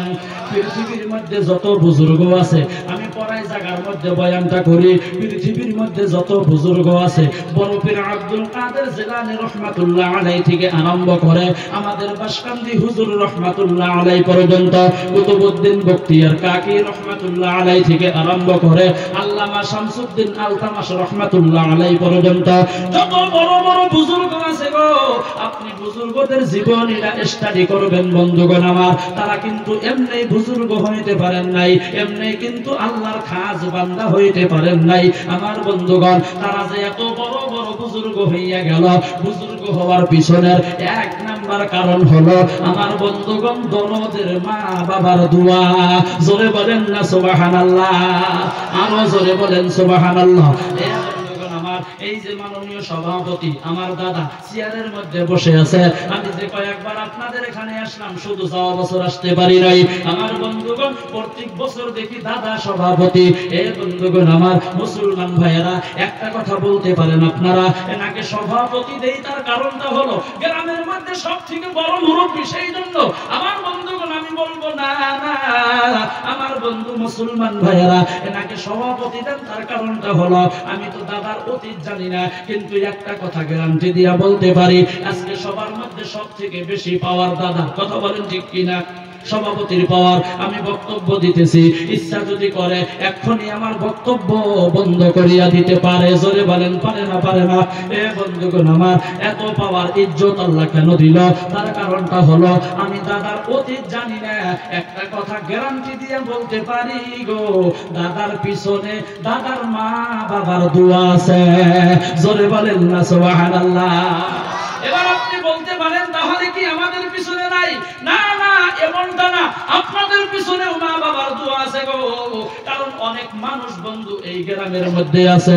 আমার বন্ধুগণ, প্রত্যেকটা মানুষ যদি ধর্মসভায় আসতো গো, এই প্যান্ডেলের মধ্যে বন্ধু জায়গা দেওয়া পারতেন না। কথা বলেন ঠিক কিনা? আরো জোরে বলেন ঠিক কিনা? বন্ধুগণ আমার, তারা কেন ঘুমের ঘরে গেল? তারা কেন রাস্তার মধ্যে ঘুরে? তারা কেন মোবাইলের মধ্যে ব্যস্ত থাকে, ইনস্টাগ্রামের মধ্যে ব্যস্ত থাকে? কেউ কেউ নতুন বছর পালন করার জন্য পিকনিকের জন্য চলে গেল। তারা কেন চলে গেল? কি কারণে গেল?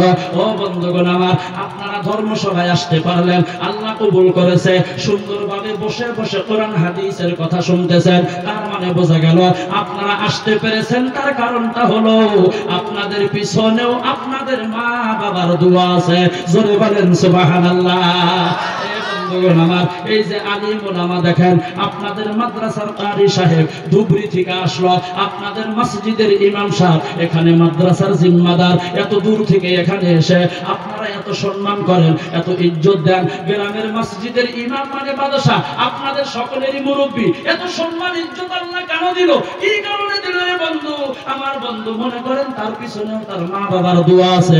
আমি আব্দুল খালিক বক্তব্য দিতেছি, আপনি মাস্টার হইয়া গেলেন, আপনি মাওলানা হইয়া গেলেন, আপনি মুফতি হইয়া গেলেন, আপনি চাকরি করেন ইঞ্জিনিয়ার, আপনি বড় একজন ডক্টর, আপনি এলএলবি ম্যাজিস্ট্রেট, আপনি বহুত বড় বিজ্ঞান সাহিত্যিক দার্শনিক হইয়া গেলেন, এমনি হইতে পারেন নাই।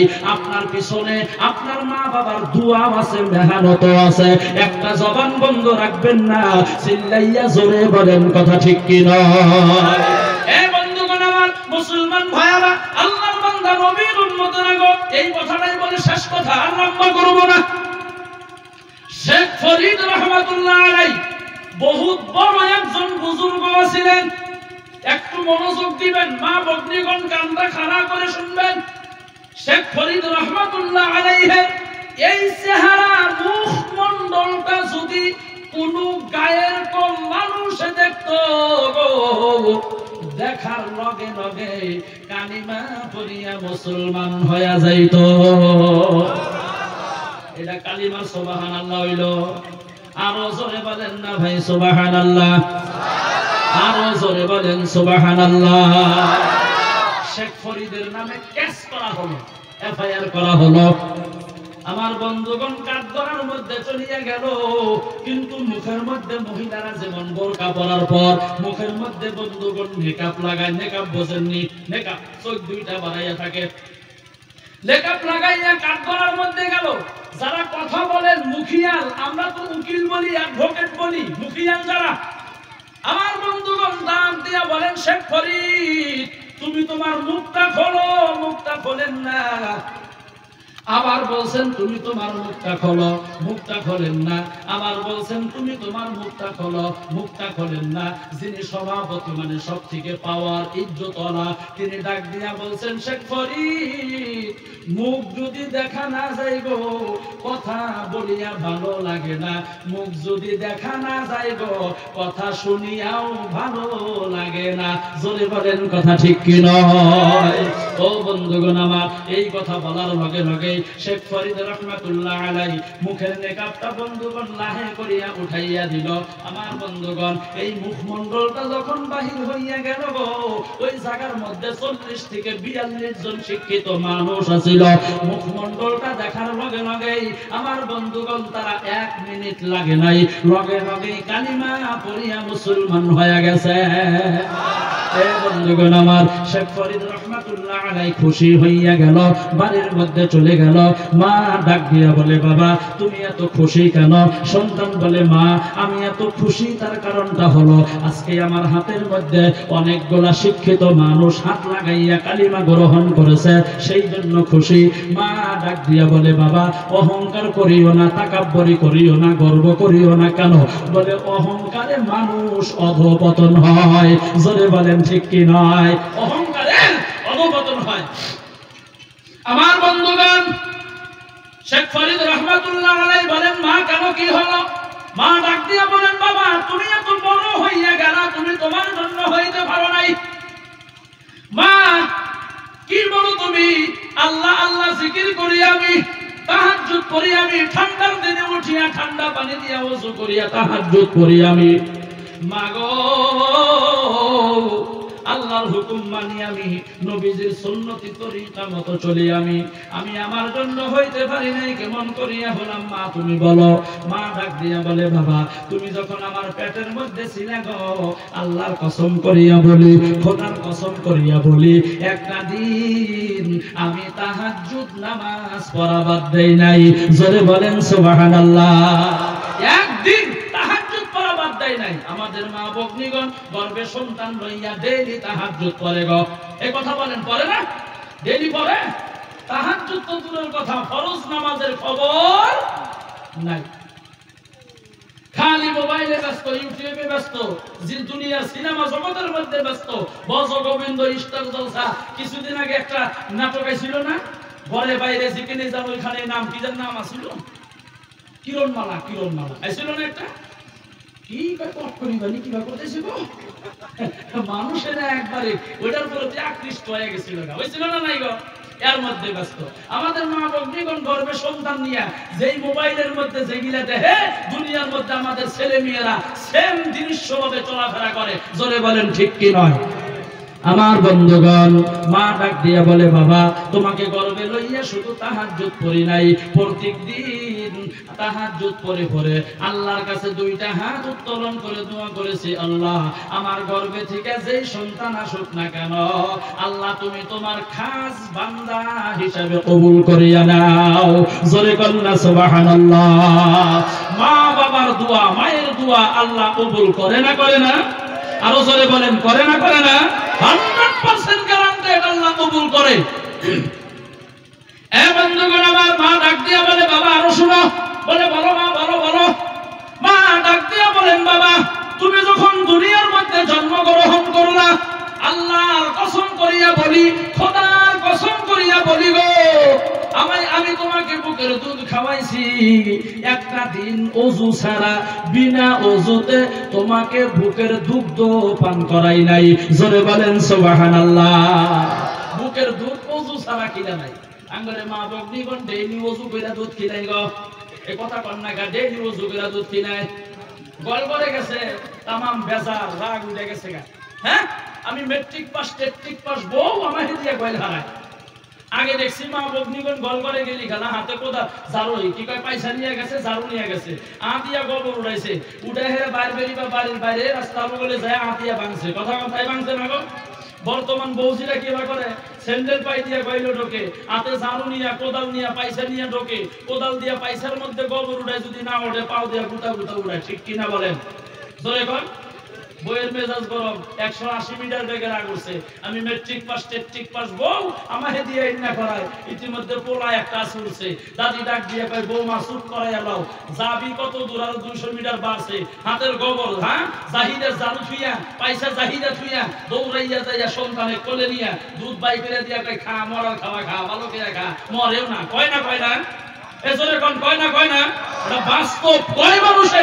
তাই আপনি চিন্তা করেন, হাত পা ধোয়ার খবর নাই, গলগলের থেকে বাড়াইয়া গেছে, ওযু গোসলের খবর নাই, পাক না পাকের খবর নাই, হালাল হারামের খবর নাই। ওই অবস্থায় যদি আমাদের ছেলে মেয়েকে দুধ পান করানো হয়, আপনি জোরে বলেন তো আমরা কেমনে আশা করি আমার সন্তান বাসকান্দি হুজুর রহমাতুল্লাহ আলাইহির মতো হোক? এই আশা করলে পাওয়া যাবে গো? এ কথা বলেন, পাওয়া যাবে কি? পাওয়া যাবে না। গতিকেই মা বাবা ঠিক হওয়া লাগবো, দিনদারি হওয়া লাগবো, পরহেজগারি হওয়া লাগবো। আমাদের ছেলে মেয়েরা পরহেজগারি হবো। আর মা বাবার দোয়া জীবনে বিফলে যায় না। আমার বন্ধুগণ, বয়ান শেষ দিলাম, 2 মিনিট বসাবো। আমি আব্দুল খালিক, আপনারা নিশ্চয় কেউ জানেন আমি যে বক্তব্য করতেছি, আমি তো সকলেরই অতীত জানি না রে বন্ধু। আমি কিন্তু 2 মাস আগে একটা কইরা ইনজেকশন নিছি, মাত্র 52,000 টাকা দাম। শুনছিলেন না কেউ? অনেকে হয়তো শুনছেন। একটা ইনজেকশন 2011 সালে ব্রেন অপারেশন হয়েছিল আমি। হঠাৎ করে একটা রগ আছিল, প্লাস্টিকের রগ, ওই রগটা আমার 2টা হাড্ডির মধ্যে ঢুকে আমার বন্ধু রক্ত চলাচল বন্ধ হয়ে গেছে। মাদ্রাসায় মস্তুরাতের বয়ান করতে করতে হঠাৎ একদিন অজ্ঞান হয়ে যায়। ইনজেকশনটা নেওয়া লাগছে পাঞ্জাব, অনেক দূর যায় ইনজেকশনটা নেওয়া লাগছে। মাসে একটা ইনজেকশন 52,000, মিনিমাম 30,000 টাকা মাসে মেডিসিন খাওয়া লাগে, বর্তমানও খাওয়া লাগে। আমার বন্ধুগণ, তারপরে আমি আব্দুল খালিক কথা বলতেছি, এইটা আমি পারতেছি না, একমাত্র শুধুমাত্র বন্ধু দরদের মা বাবার দুয়ার বরকতে আপনাদের সম্মুখে বন্ধুগণ কথা বলতেছি। লক্ষ্য করেন, দুনিয়ার মধ্যে অনেকের দরদের বাবা অন্ধকার কবরে গেল। বাবা পৃথিবীর মধ্যে সন্তানের জন্য সব থেকে বেশি মেহনত করেছে। ছোটবেলায় বাবার সাথে যদি বাজারে গেছি, বন্ধুগণ আমার বাবাকে বলছি, বাবা সিংড়া খাবো, খাওয়াইতো, মিষ্টি খাবো, খাওয়াইতো, যা চাইছি তাই খাওয়াইতো রে বন্ধু। কিন্তু বন্ধুগণ আমার বলছি, বাবা আপনিও খান, কয় না বাড়িতে ভাত খাইয়া এসেছি, আমি খাবো না। ও বন্ধুগণ আমার বাবা খাই নাই, কিন্তু যখন 2 কেজি চাউল কিনছে গো, 1 কেজি নগদ আর 1 কেজি বাকি, তখন তো বুঝি নাই বাবা মাত্র 2 কেজি চাউল কিনলো, 1 কেজি নগদ আর 1 কেজি বাকি কেন কিনলো, তখন তো বুঝি নাই। এখন সংসারের আমার আপনার উপরে দায়িত্ব আসিয়া গেল, এখন বুঝি গো বাবা ওই সময় 2 কেজি চাউল 1 কেজি নগদ আর 1 কেজি বাকি কিনছে। তার কারণটা হলো, তার মানে ওই সময় বাবার কাছে পয়সা ছিল না। বন্ধুগণ আমার বাবা না খাইয়া সন্তানকে খাওয়াইছে, নিজে পরিধান না করিয়া সন্তানকে পরিধান করাইতো। আমার বন্ধুগণ আজকে অনেকের বাবা অন্ধকার কবরে চলিয়া গেল। আপনি লক্ষ্য করিয়া দেখেন, বাবা যেই ঘরের মধ্যে থাকতো ঘরটা আছে, যেই চেয়ারে বসতো চেয়ারটা আছে। আমার বন্ধুগণ যেই খাটের মধ্যে ঘুমাইতো খাটটা আছে, যেই ল্যাপটপ লাগাইতো ল্যাপটপ আছে।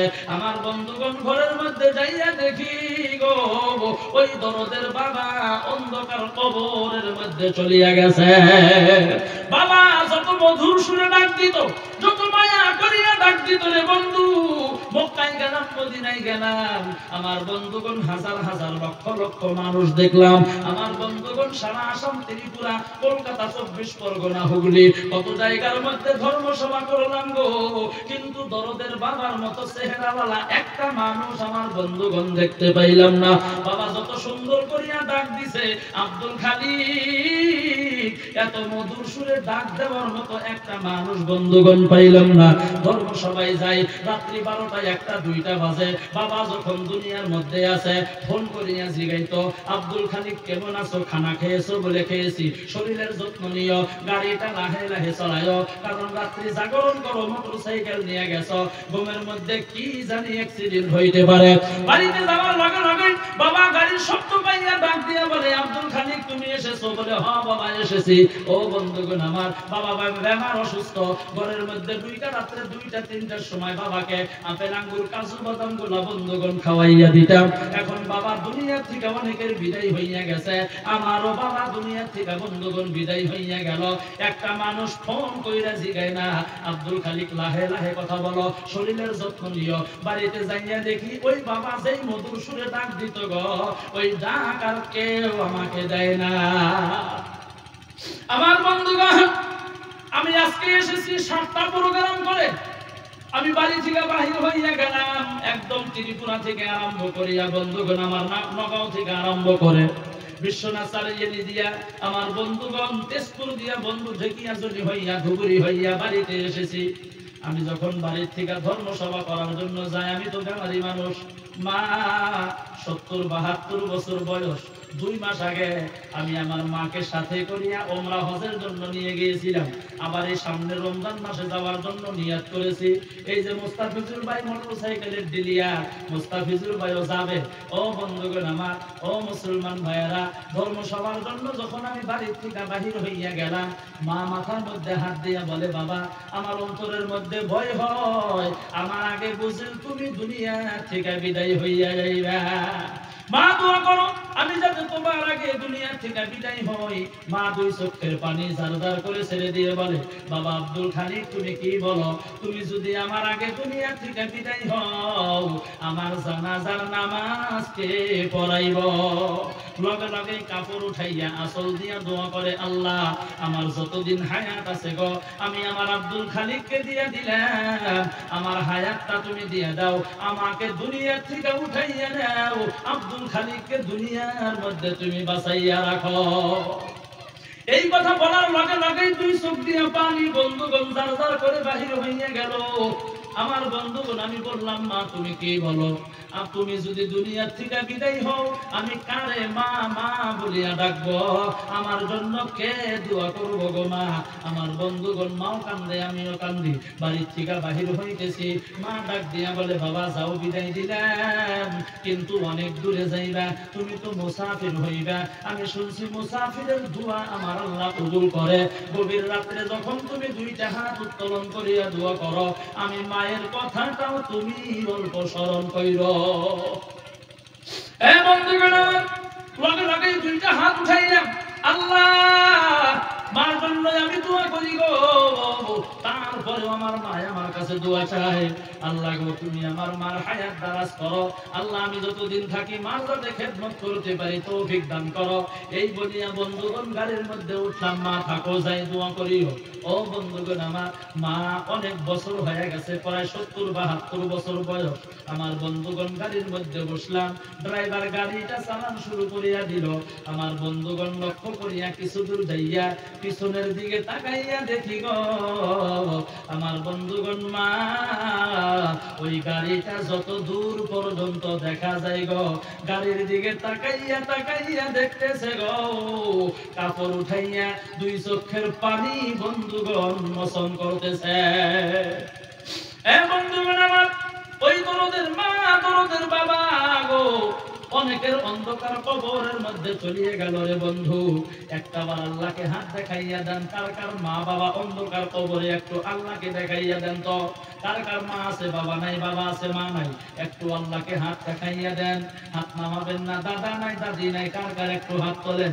নানা নাই নানি নাই, কার কার একটু হাত তোলেন বা একটু হাত তোলেন না। কার কার বাবা মা নানা নানি দাদা দাদি কবরে, আল্লাহ গো হাত নামাবেন না। ও আল্লাহ অনেক রাত্রে দোয়া করি, কোদাল কাটি মসজিদ থেকে দোয়া করি, আল্লাহ গো তুমি দয়া করে মায়া করে যার যার বাবা মা কবরে, দাদা দাদি কবরে, নানা নানি কবরে, স্বামী কবরে, আল্লাহ গো কলিজার টুকরা সন্তান কবরে, তাদেরকে তুমি জান্নাতুল ফেরদাউস নসিব করো বলেন আমিন। ও বন্ধুগণ আমার, আমি আর লম্বা করব না, একজন আল্লাহর বান্দা চাইবে রে বন্ধু, আমি লগে লগে দোয়া করিয়া দিব। আমার বন্ধুগণ লম্বা করব না, রাত্রি 12:30 বাজিয়া গেল।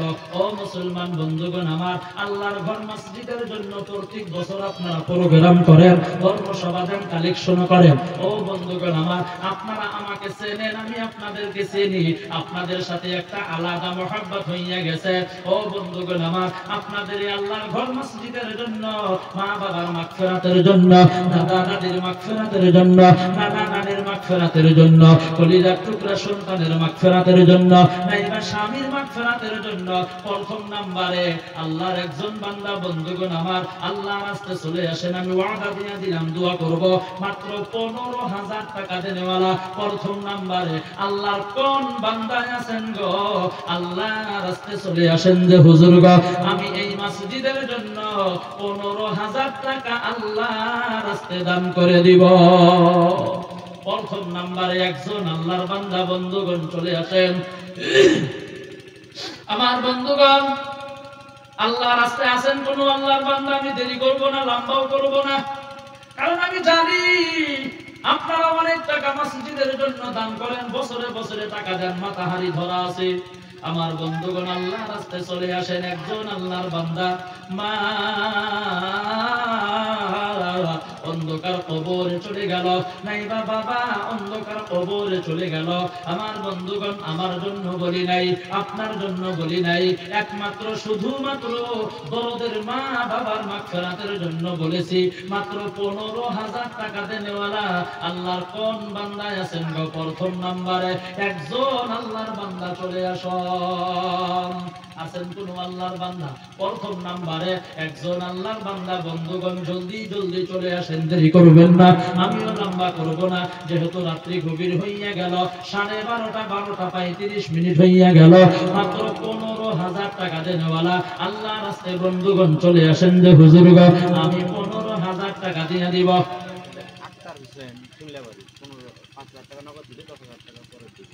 আহারে খোদার বান্দা, তার প্রেমে যাসো ধান্দা, একদিন তো হবে আন্ধার বাবে বোঝা যায়। আহারে খোদার বান্দা, তার প্রেমে যাসো ধান্দা, একদিন তো হবে আন্ধার বাবে বোঝা যায়।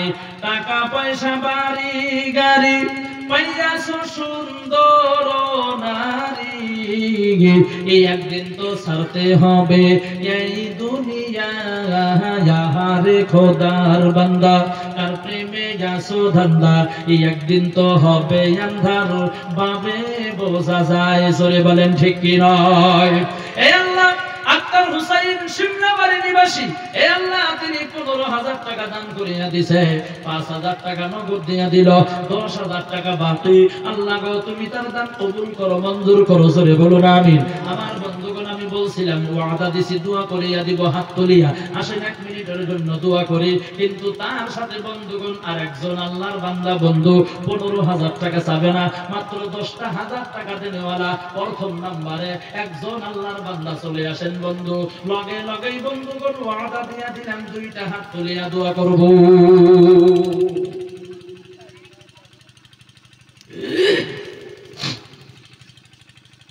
এ আল্লাহ, মসজিদের সেক্রেটারি ছিল আব্দুল সবুর মিয়া, 10,000 টাকা দিব, 6,000 টাকা নগদ দিছে, আমার স্ত্রী দিছে। এ আল্লাহ, এই মসজিদের সেক্রেটারি ছিল, অন্ধকার কবরে গেছে। আল্লাহ গো, তিনি বহুত ভালো মানুষ আছিল, জোরে বলেন ভালো আছিল না নাই? আরো জোরে বলেন ভালো আছিল না নাই? বন্ধুগণ, আমার মুসলমান ভাইয়েরা, আব্দুল সবুর মিয়া 10,000 টাকা দিয়ে দিল, 6,000 টাকা নগদ দিয়ে দিল। আব্দুল সবুর মিয়ার মাগফিরাতের জন্য ওনার স্ত্রী 10,000 টাকা দিয়ে দিল, 6,000 টাকা নগদ, 4,000 টাকা বাকি। আল্লাহ গো, তুমি তার দান কবুল করো, মঞ্জুর করো, একবার চিল্লাইয়া বলেন আমিন। আব্দুল সবুর মিয়াকে আল্লাহ গো, তুমি জান্নাতুল ফেরদাউস নসিব করো। আসেন একটাবার 2 মিনিটের জন্য একটু হাত তুলে দোয়া করি রব্বুল আলামিন। আল্লাহ, যদি মদিনার জমিনের মধ্যে জন্ম হইতাম, আল্লাহ গো, ডেইলি নয়, সপ্তাহে নয়, 15 দিনে নয়, মাসে নয়, 3 মাসে নয়, 6 মাসে একবার হইলে আল্লাহ তোমার হাবিবের কবর আমরা জিয়ারত করতাম।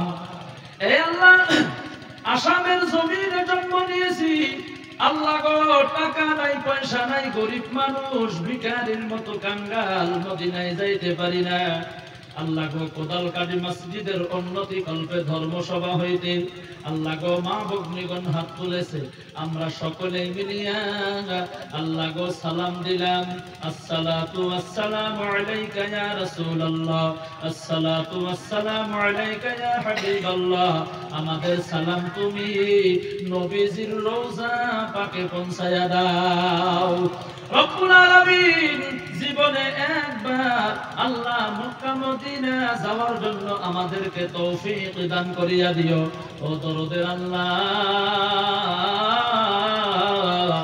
প্রথম নম্বরে 15,000 টাকা চেয়েছিলাম, আল্লাহ গো আক্তার হোসেন দিয়া দিল। আল্লাহ গো জানি না তার মনের মধ্যে কি আশা, তুমি তো ভালো করিয়া জানো। আল্লাহ তুমি তো ইন্নাহু আলিমুম বিযাতিস সুদূর, এ আল্লাহ তুমি তার মনস্কামনা বাসনা পূর্ণ করিয়া দাও। দ্বিতীয় নম্বরে 10,000 টাকা চেয়েছিলাম, আল্লাহ এই মসজিদের সম্পাদক সেক্রেটারি আছেন গো আব্দুস সবুর মিয়া, আল্লাহ গো তিনি দুনিয়া ছাড়িয়া অন্ধকার কবরে চলিয়া গেছে। রব্বুল আলামিন পৃথিবীর মধ্যে গো স্বামী স্ত্রী যতটুকু মিল মহব্বত আছে, এত ভালোবাসা এত মহব্বত দুনিয়ার মধ্যে দ্বিতীয় কারো সাথে হইতে পারে না। এ আল্লাহ আব্দুস সবুর মিয়ার স্ত্রী আল্লাহ গো তার স্বামীর মাগফিরাতের জন্য তিনি বলেছিলেন আমার হাতে টাকাটা দিয়ে দিব। ঘরের মধ্যে যাইয়া আমারই হাতে টাকাটা দিয়েছিল, আমি একজনের কাছে জমা দিয়েছিলাম।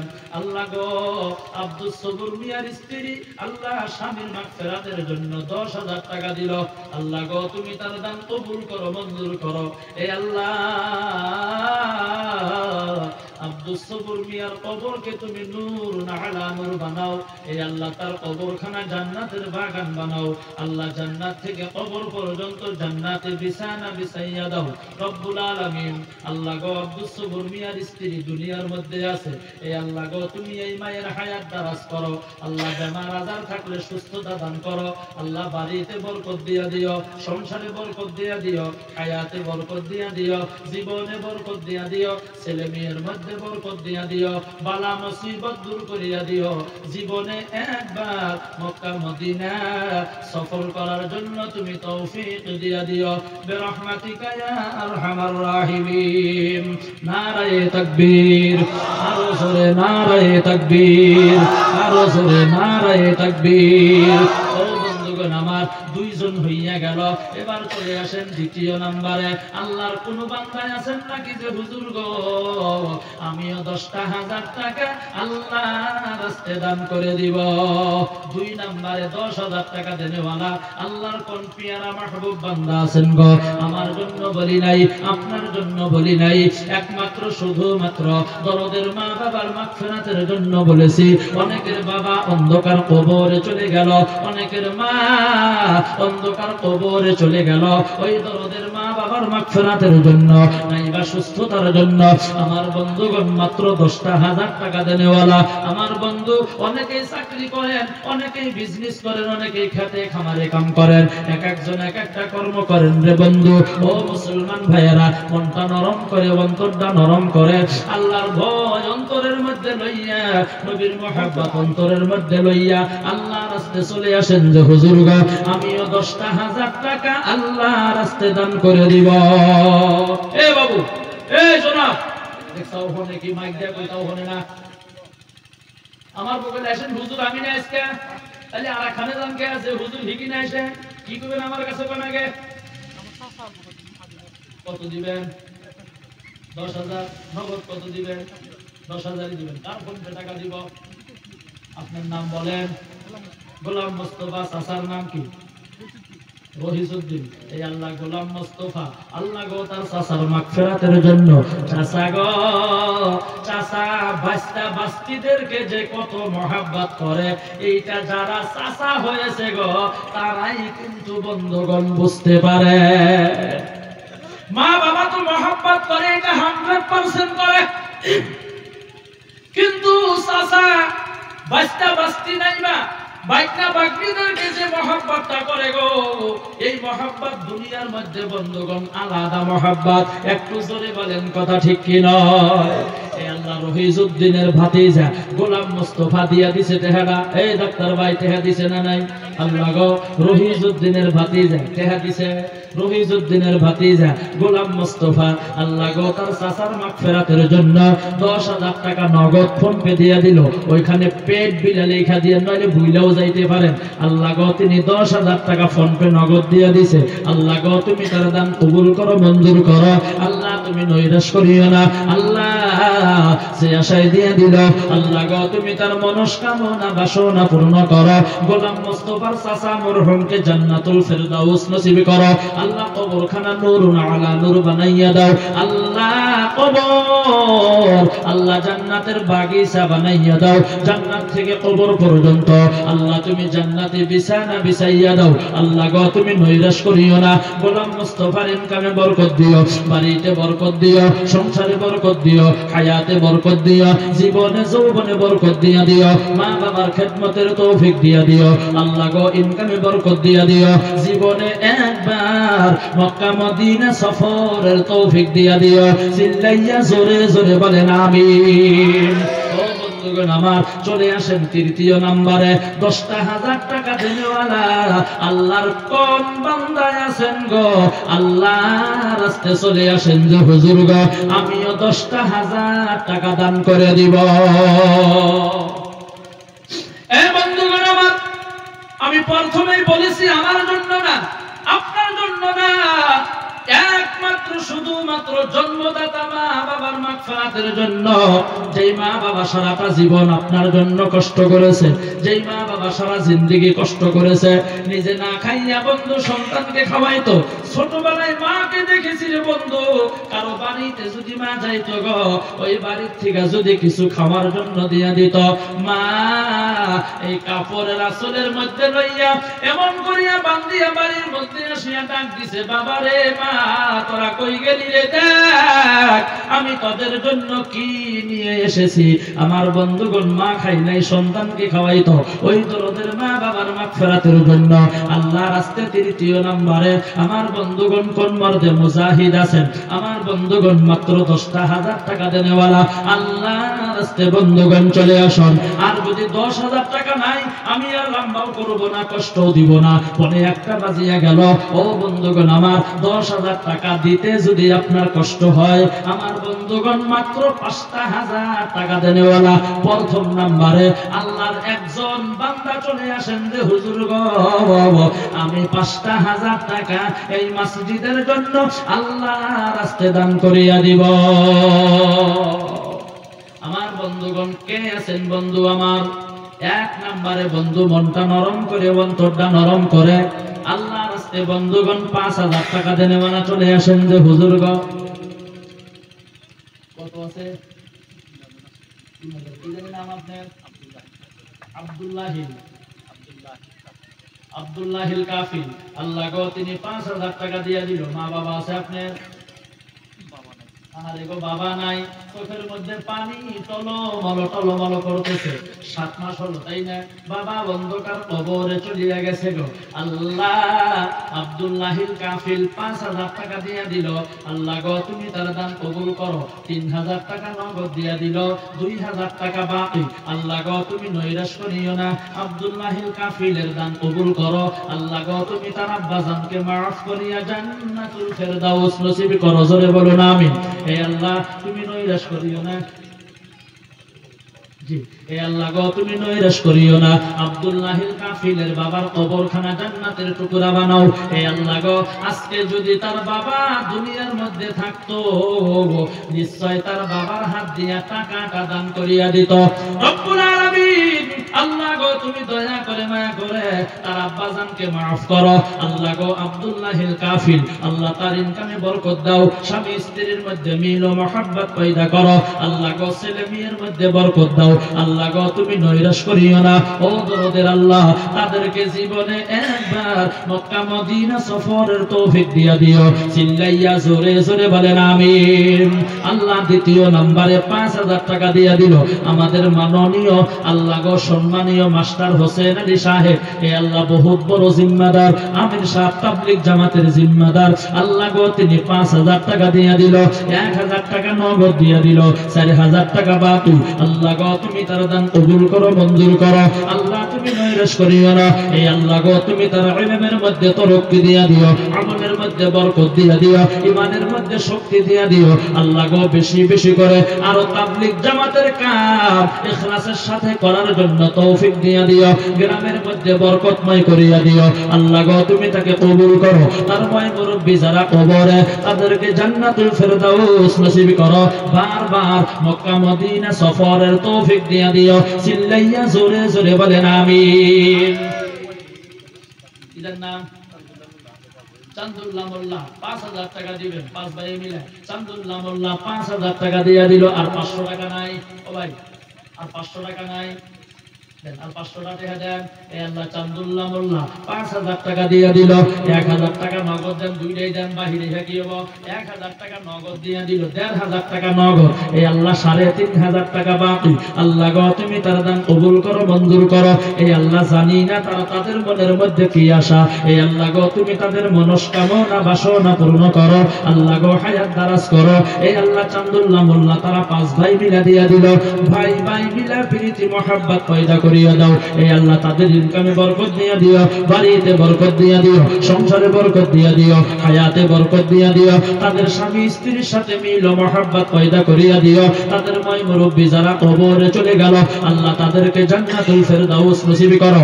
আল্লাহ গো এই ভাইদেরকে জীবনে একবার মক্কা মদিনা সফরের তৌফিক দিও, বলেন আমিন। 4 নম্বরে নাম বলেন doctor Aamir Khan, MBBS doctor নাই আপনি, কত দিবেন? ডিউটি কোনে এটা জানিয়ে দেন, কত দিবেন? এত কম দিবেন কে? একটা রুগী দেখলেই তো 400 টাকা। হ্যাঁ না, এমবিবিএস ডাক্তার আপনার এখন সম্পর্ক রাখা লাগবে, দরকার আছে। একটু বাড়ান, আমি কমের মধ্যে যাই না। ডাক্তার হিসেবে যেমন কইলাম আর কি, নাইলে কইতাম না। হবো না আবার আমো আপনারা কোন দল এমবিবিএস আমার ভালো লাগতেছে না। ধরুন আমরা তো বুঝতেন ধরি না, আমার হাতে আজকে বোধহয় দেখা আগেও দেখা হয়নি, চিনি নাই, প্রথম দেখা হইতেছে। ধর্মুয়া হমছে না হইলেও যদি ধর্ম বেহে ভাবতেছে 10 দিয়ে দিয়ে এখন নগদ দেন, 5 আর 5 পরে দিয়ে লাগবে, 6 মাস পরে দিয়ে লাগিয়ে দিবেনি। আমি জানি না দেন হুজুর মানুষ কইছে জোর করা জানা তাই না, আবার কবে বেশি জোর করে হুজুর ভালো না দিয়ে 10,000 কইলাম তো দিয়ে এখন 1 বছর পরে আগামী বছর সব হাসপাতাল আগে একটা 5 দিয়ে আর এখন 5 দিয়ে হবো না। তাকবীর! কিজার নাম কইলেন? ডক্টর আমির খান। বাবা মা তো আছে নিশ্চয়। নগদ কত দিবেন? নগদ দেবেন 10 নগদ, 5000 নগদ, 5000 বাকি। এই আল্লাহ গো doctor Aamir Khan MBBS doctor. Sir খারাপ পাইলেন আবার? খারাপ পদ্ধতি হ্যাঁ বলে নেন, খারাপ পাইব না ডাক্তার মানুষ। এই আল্লাহ গো ডক্টর আমির খান আল্লাহ 10,000 টাকা দিয়ে দিল, 5,000 টাকা নগদ, 5,000 টাকা বাকি। আল্লাহ গো তুমি তার দান কবুল করো, মঞ্জুর করো। আল্লাহ তুমি নৈরাশ করিও না। এই আল্লাহ গো তার বাড়ির ফ্যামিলির মধ্যে বরকত দাও। এই আল্লাহ ফ্যামিলিতে কবুল মঞ্জুর করো রব্বুল আলামিন। বাড়ির মধ্যে যদি কোনো বালা মুসিবত থাকে গো আল্লাহ গো তুমি তাদের বালা মুসিবত দূর করো। আল্লাহ ডক্টরের ইনকামে বরকত দিয়ে দিও, হালাল ভাবে রোজগারের তৌফিক দিয়ে দিও। আল্লাহ ডক্টরের মন মস্তিষ্ক আল্লাহ তো তুমি ভালো আসলে জানি। আল্লাহ গো তুমি তার মন মস্তিষ্ক ভালো করিয়া দিও। আল্লাহ মানুষের যাদের চিকিৎসা করবে তাদের বেমারকে আল্লাহ ডক্টরের হাতের বরকতে আল্লাহ তোমার রহমতের মেডিসিনের ধারায় শেফা কুল্লে আজিলা দান করিয়া দিও। ফ্যামিলির মধ্যে বরকত দিয়ে দিও। জীবনে একবার মক্কা মদিনা সফরের তৌফিক দিও, জোরে জোরে বলেন আমিন। কি জানি নাম আপনার? জাফিরুল আলী। কত দিবেন? দেন টাকা দেন। ক্যাশটা আমার কাছে দেন না ফোন পে? ফোন পেটা ক্যাশ কয় না ফোন পে কয়? জাফিরুল আলম 5,000 টাকা দিল। বাবা মা আছে আপনার? কবে হজে পাঠাইবেন? কি হজ? খরচ হয় মাশাআল্লাহ। এই আল্লাহ জাফিরুল ইসলাম 5000 টাকা দান করে দিল, 1000 টাকা ফোন পে নগদ দিয়া দিল, 4000 টাকা বাকি। আল্লাহ গো তুমি তার দান কবুল করো, মঞ্জুর করো। আল্লাহ তুমি নৈরাশ করিও না। জাফিরুলের ইনকামে বরকত দিও, বাড়িতে বরকত দিও, সংসারে বরকত দিও, হায়াতে বরকত দিও, জীবনে যৌবনে বরকত দিয়া দিও।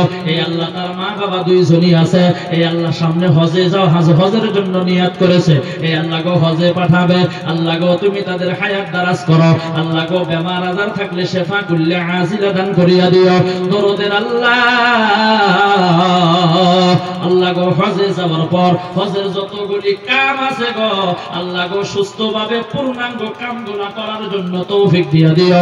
আল্লাহ গো হজের মধ্যে আল্লাহ সুস্থতা দান করিয়া দিও। বারবার মক্কা মদিনা যাওয়ার তৌফিক দিয়া দিও। চিল্লাইয়া জোরে জোরে বলেন আমিন। ও বন্ধুগণ আমার 5000 করে 5 জন হইয়া গেল। 6 নম্বরে আল্লাহর একজন বান্দা চলে আসেন যে হুজুর গো আমিও 5000 টাকা আল্লাহর রাস্তায় দান করে দিব। 6 নম্বরে একজন আল্লাহর বান্দা আসেন মাইকমেন ভাই। 6 নম্বরে একজন আল্লাহর বান্দা চলে আসেন যে হুজুর গো আমিও 5000 টাকা দান করে দিব।